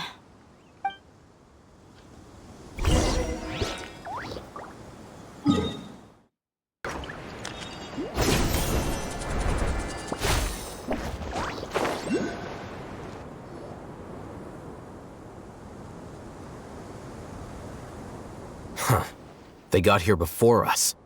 Uh-oh. Is it because Paimon overslept by 5 minutes and held everyone up? Is everything ready? Absolutely.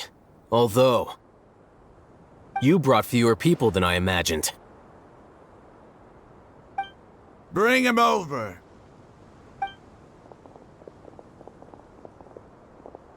Grandpa! Why is there only one of them? Rahman, I've always thought of you as a man of his word. What's this about? It's a one-for-one exchange. Sounds fair, don't you think? And let me put it this way. Agreeing to any kind of deal with the Dendro Archon's people is already a huge compromise on my part. Don't you think you've asked enough?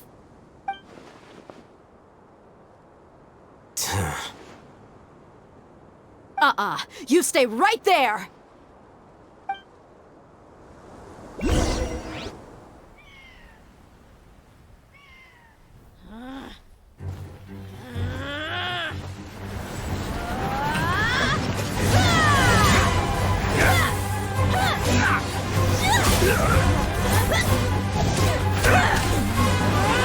Boy, what do you think you're doing? Grandpa! Don't you see this blade here? You coward. Why are your hands shaking? Wait a second! It's a earthquake!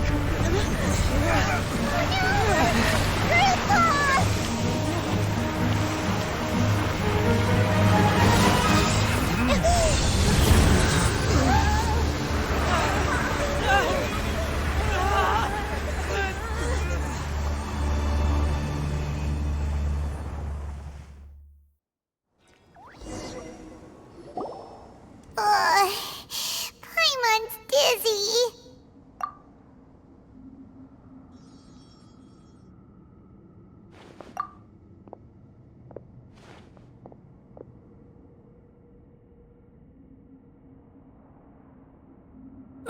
This day's going just great.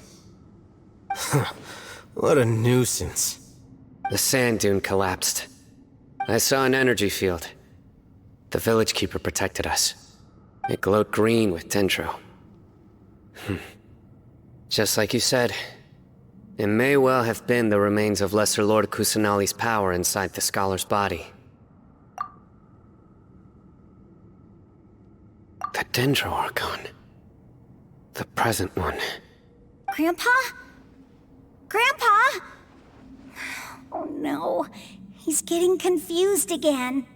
Hey, look around you. Did there used to be a temple here?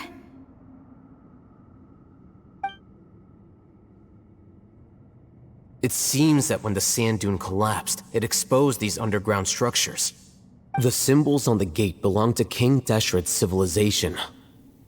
This structure must be ancient. Over time, the sandstorms completely buried it and left it in the state we see now. It could have been an underground palace in the distant past. Oh, a miracle. Praise King Deshret! What's he doing here? And his men too? They must have fallen down here with us. Pretty lucky if you ask me. Most of them seem in really bad shape. Except for him. He got off lightly. Mind your head. No, this isn't the time for conflict. Our exalted lord has shown us the way to his sacred palace. He's not actually gonna go in there, is he? As it happens, I want to take a look inside too. What are you doing? Don't you think it's curious? 1 minute, Lesser Lord Kusanali's power protects us from harm, and the next, remnants of King Deshret's civilization appear. 2 major deities are vying to showcase their power to us. It would be a shame not to witness them both. Paimon thought you weren't interested in gods. Indeed. In my view, gods are just a higher form of living being, or creature, you could say. New discoveries are always worth investigating. Whether they have anything to do with gods is neither here nor there. Raman, what are you gonna do about your men? I'll just let them lay here. King Deshret will take care of his people. Right now, I'm going inside.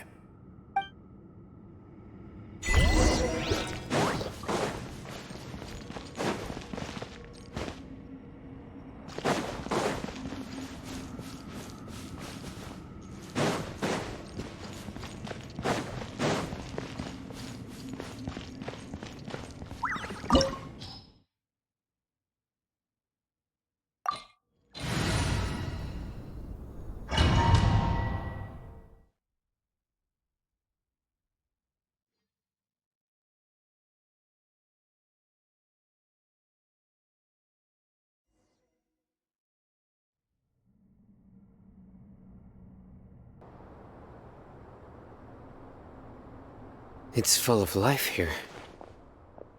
This defies comprehension. It looked completely desolate from the outside. Yet, it flows with energy inside.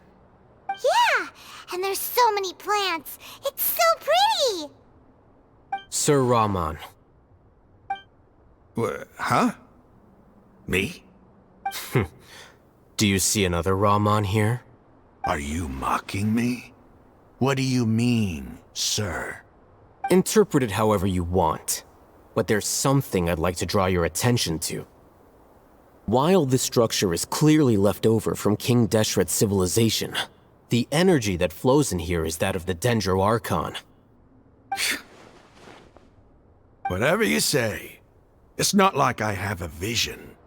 There's nothing to be angry about. Think of this as an academic journey. It does seem kind of strange. If that's true, then we might have to explore this whole area to find an explanation.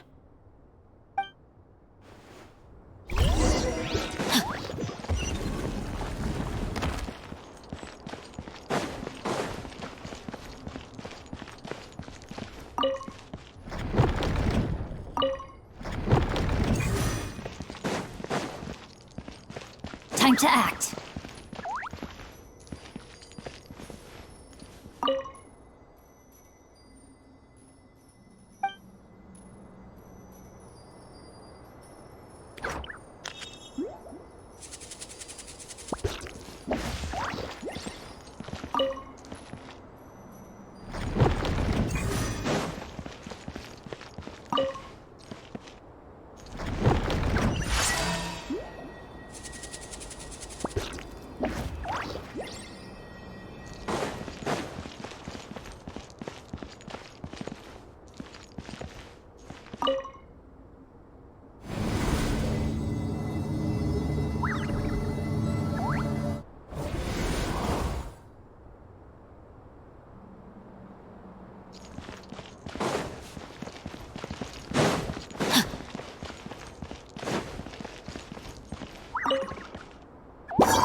Come a little closer.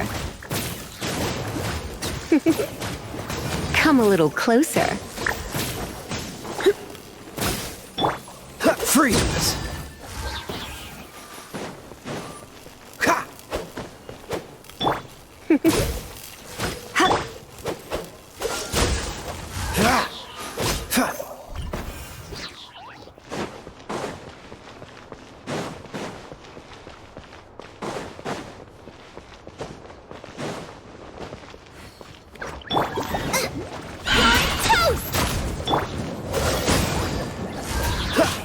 Frostbite.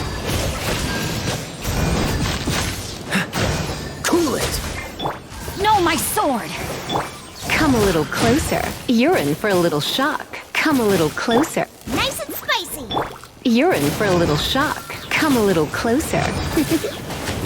You're in for a little shock. Come a little closer. You're in for a little shock. Dodge this.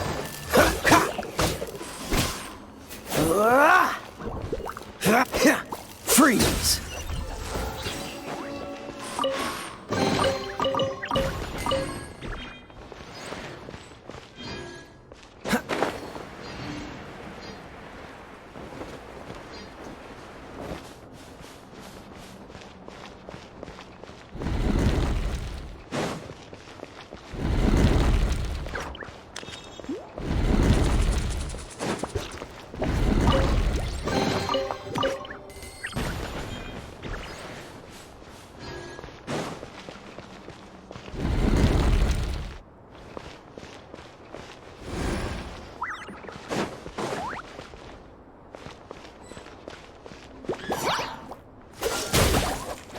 Out of the frying pan, it's...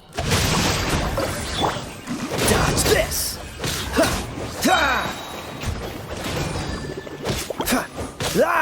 Cool it.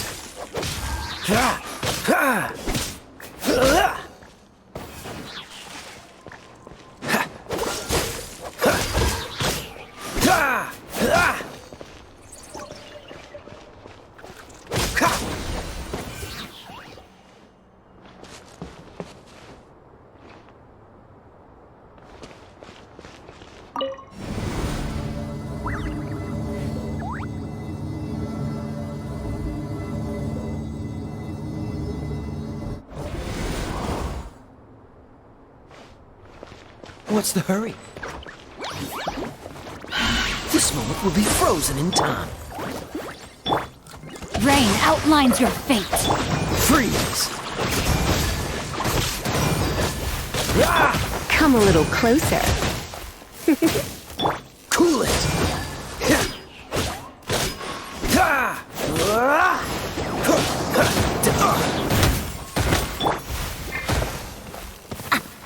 Witness the power of Gugwa. Come a little closer.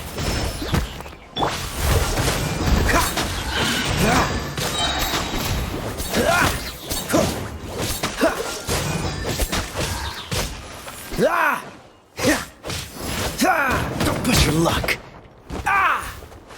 Oh, so sorry. Rain outlines your fate. You're in for a little shock. He... Hup.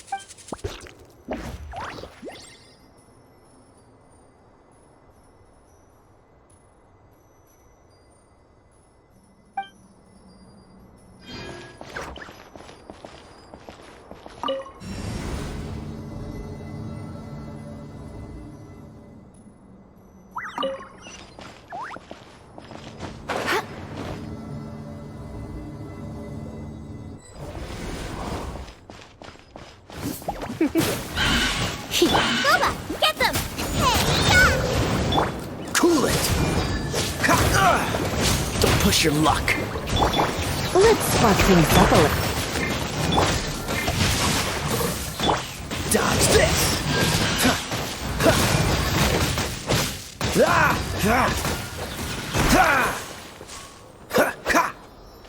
Freeze! Come a little closer. Cool it! out of the frying pan, Dodge this!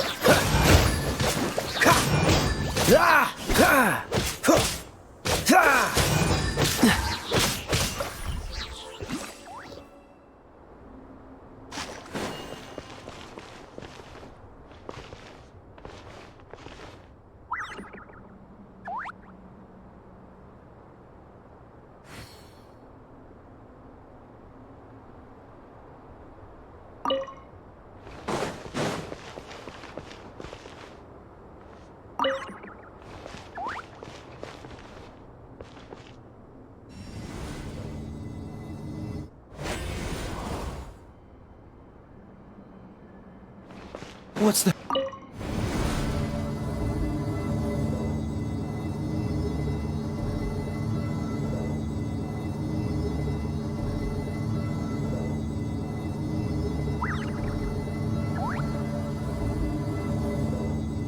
Now that's a sight to see. King Deshret's splendor surrounds us. There's so much vegetation here.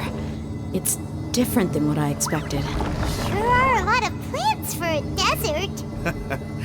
That's what I call divine providence of King Deshret.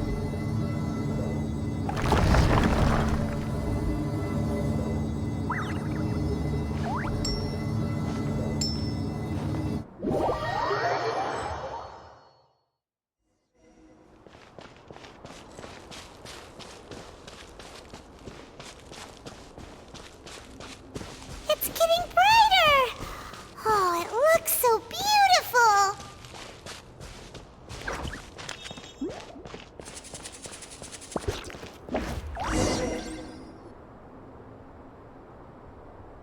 Wait.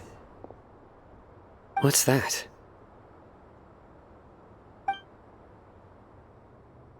A load of flowers. And it looks like there's something among them. These are King Deshret runes. They left something behind. Yes. It's an elegy written in an ancient script. What does it say? Here lies our faithful priest Kasala. His wisdom is a miracle among the people, deserving of high praise and admiration. You can read ancient King Deshret script? Of course. Every student needs to master at least 20 languages before they graduate. He's not serious, right? There's still something off about this place. The elemental energy here is too concentrated. The scent of life. Is it trying to tell us something? Is this it? Analyzing.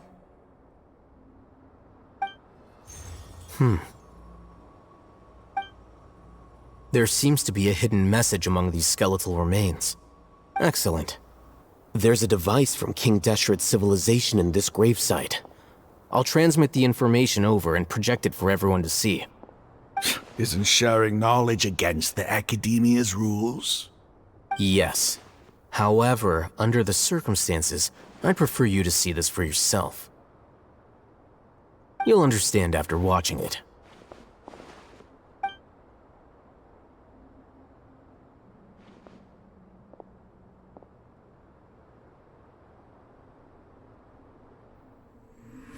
Civilization is born of knowledge, but so too can knowledge be its demise. A disaster caught us unaware. It was knowledge that did not belong to this world. King Deshret brought this forbidden knowledge into our world, and it quickly spread like a plague. People's minds were filled with crazed whispers. Dark gray scales spread across their bodies. Even the land was stripped of its vigor.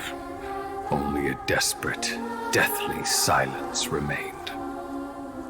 Were it not for greater Lord Rukkhadevata from the forests, the damage would have been irreversible. She summoned the priests to build temples and infused into them the divine power of life. The disaster was miraculously tempered, and the embers of our civilization were preserved in Aru village. Alas, the miracle could not last. As long as forbidden knowledge continued to exist, it would forever blight this world. In the end, the proud king of the desert, my eternal lord, chose to sacrifice himself. I have spent my whole life since guarding one of these many temples. But now, my duty is coming to an end. As I close my eyes for the final time, the sight of that noble deity will appear in my vision once more. In helping King Deshret to eradicate forbidden knowledge, she exhausted her strength, and her form became that of a small child. How strange. Now that I think of her, I no longer have any fear of death, for I sense that the spirit of life will abide with me during my eternal sleep. Children of the desert, cling no longer to past grievances, but hold tight to the memory of this act of benevolence. What was that? The priest's memories. No, impossible. Greater Lord Rukkhadevata. So the former Dendro Archon and King Deshret were never enemies at all.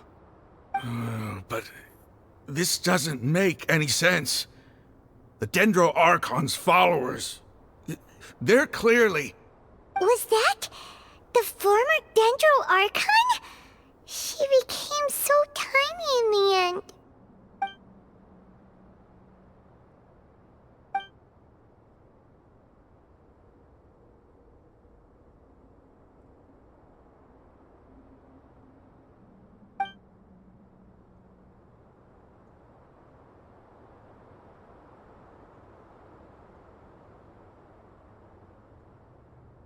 You might be distrustful of the Akasha, but there's no reason for you to doubt King Deshret's technology.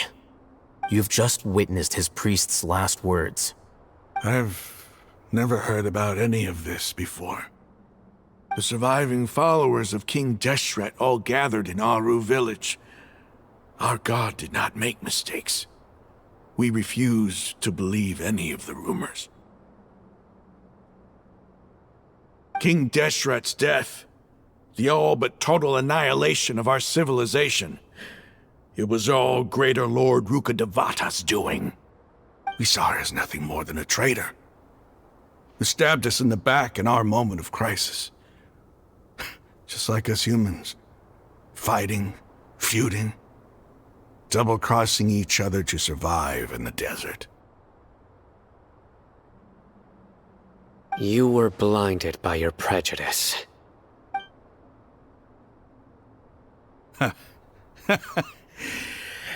If I hadn't seen this for myself, if I hadn't witnessed his last words with my own eyes, ears, and heart, how could I ever begin to accept this? The truth is so far from what I've always known. Am I really supposed to believe that after all these years, all this time seeking revenge, suddenly now my enemy is my savior? Raman, that's enough. Give it a rest. You're starting to make a fool of yourself. Dia, tell me, my Eremites and I, what are we even fighting for?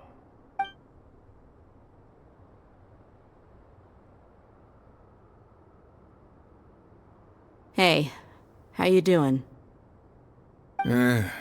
I'll live. Thanks. I should probably go. Can't just stay here forever. What's your next move gonna be? Oh, I know what you're going to ask. I feel deeply ashamed of everything I've done. You'll get everything you're asking for. But please, give me some time. After everything that's happened here today, somehow I need to explain it to the others. It's not gonna be easy. Well, I guess that's for me to deal with. Dia, this is where our camp's located. Make a note of it. When would be a good time for us to go? Tomorrow, I'll convince everyone that we're all on the same side. And I'll return every last one of your your village keepers. We'll share our other resources with you too.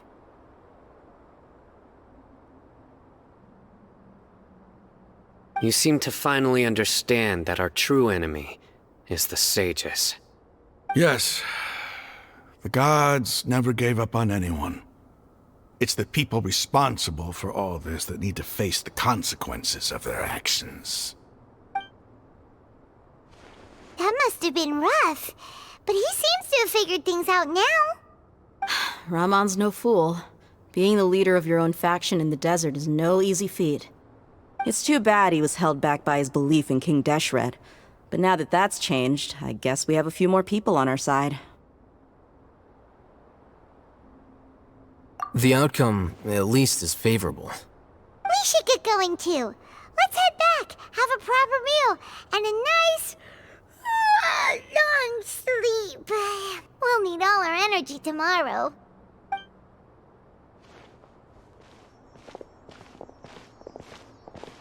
We're leaving!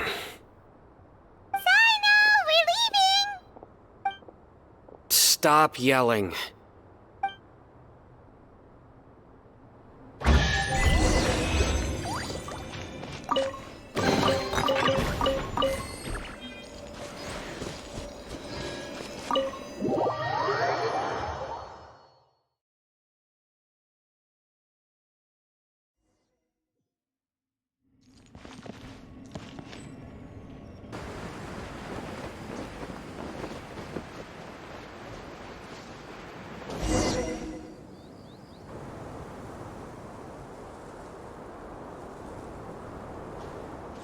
Raman, we're here.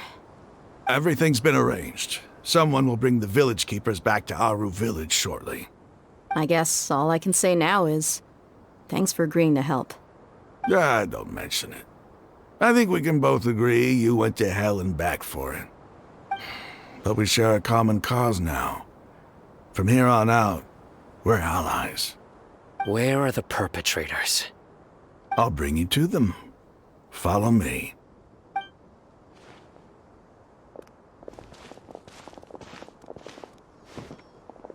So these are the people who kidnapped the village keepers. Oh no, it's the scribe! There's no need to yell. No one can help you now. We've been all over the desert trying to find you! That's right.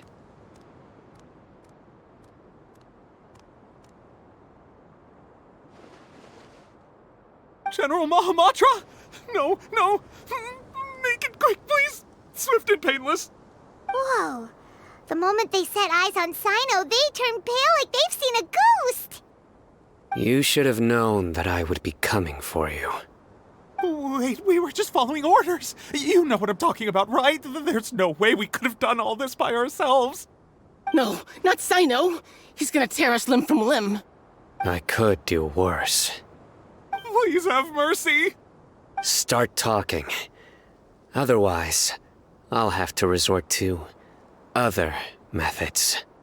So, your superiors have kept you quite busy recently. Why? What are they trying to accomplish? They wanted to extract canned knowledge. Don't play dumb. You know what I'm really asking. They extract divine canned knowledge. Then what? I really don't know how to explain it. Well, you better start talking or you'll be sorry! You don't want to make things any more difficult for yourself, do ya?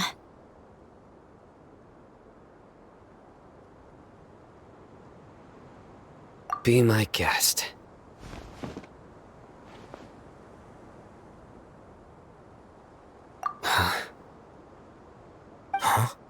Uh-huh. That sure didn't sound like a fancy metaphor or anything. You're serious, aren't you? How did you know? There's no use hiding it now. Yes, you're right. The Academia is working on an important and potentially world-changing project. They are creating a new god. A god that will belong to them and to the people of Sumeru. It may seem as if Sumeru's academics are thriving, but ever since the death of Greater Lord Rukkhadevata, scholarly breakthroughs have been few and far between. The withering of Irminsul has been getting worse recently. The sages have tried everything they could think of, but nothing's worked. I'm always hearing them say things like, if only Greater Lord Rukkhadevata was still with us. Continue. And then, someone from the Fatui showed up. They called him the Doctor. He brought a gnosis and said he wanted to borrow the Academia's research facilities. The Doctor was previously expelled from the Academia. At first, the sages looked down at him in disdain. But when he said those words, everyone's expression changed. He asked them, "Do you wish to create a god?" This is what the arrogant ignorance at the extreme end of academia looks like. First, the Academia spent a long time constructing a divine vessel, which was based on an exquisite humanoid puppet. After that, they harvested dreams via the Sebzerus Festival Samsara, maximizing the Akasha's output. With the Doctor's help, and the Akasha now functioning at maximum efficiency, they were able to use it to extract the power from the Gnosis and convert it into a divine core. Next, they decided that their new god needed to possess divine wisdom. For that to happen, they needed a huge quantity of divine canned knowledge. It adds up. But how do you determine whether the knowledge extracted is of divine origin? Call it an educated guess? The Academia has been trying to figure out the exact source of the scholar's madness for centuries, but to no avail. Nobody can explain the cause of this phenomenon. Surely you can see what that implies, Scribe Alhaitham. If it's knowledge no mortal can comprehend, then it must be something only gods are able to decipher. In other words, It's the source of the God of Wisdom's omniscience and omnipotence.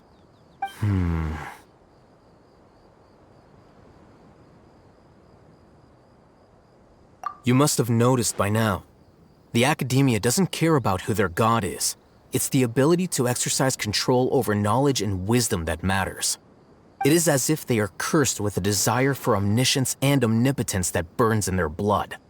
Some organisms demonstrate phototaxis, and thus orient their entire lives in respect to sources of light.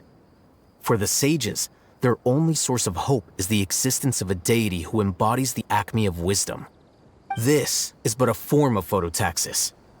For many scholars, the absence of a god of wisdom means stumbling in the darkness for the duration of their lives.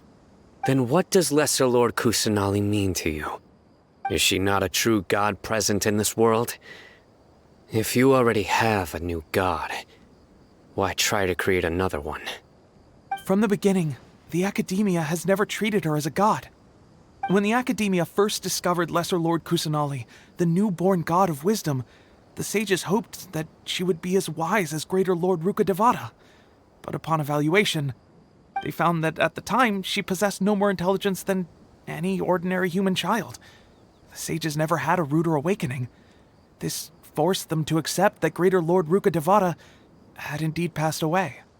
Not to mention that Lesser Lord Kusanali's gnosis has been used to power the Akasha this entire time. By herself, she has neither an Archon's raw power, nor the spectacular insight expected of a god of wisdom. Slowly but surely, people began to forget about her existence. So, this is the path the sages have chosen.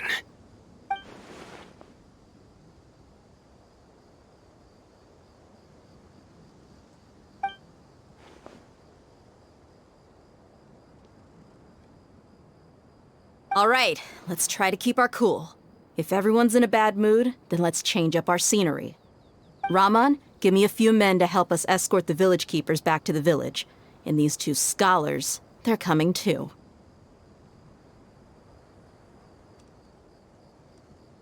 Sure, as you wish.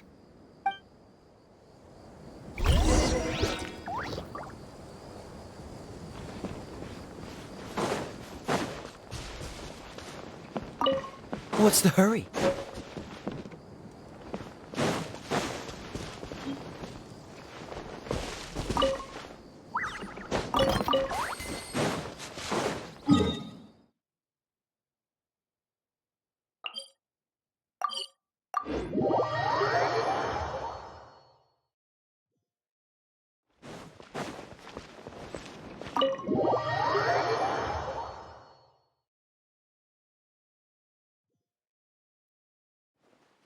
The village keepers you found have all been returned to their homes, and each one has a dedicated caregiver to look after them.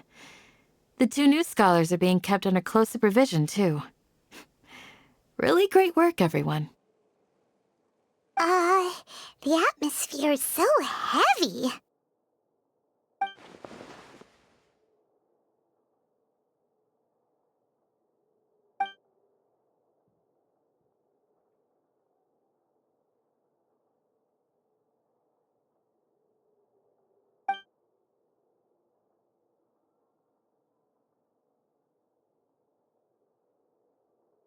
Hey! Say something! Stop spacing out! Come on, is there nothing left to talk about? In that case, let's all get some water and try to think about something else. Or I can go fetch some snacks. Oh! Paimon's so coming with you! Do you have any plans, traveler? Gods above, you're not talking about work, are you? So you were still withholding some information?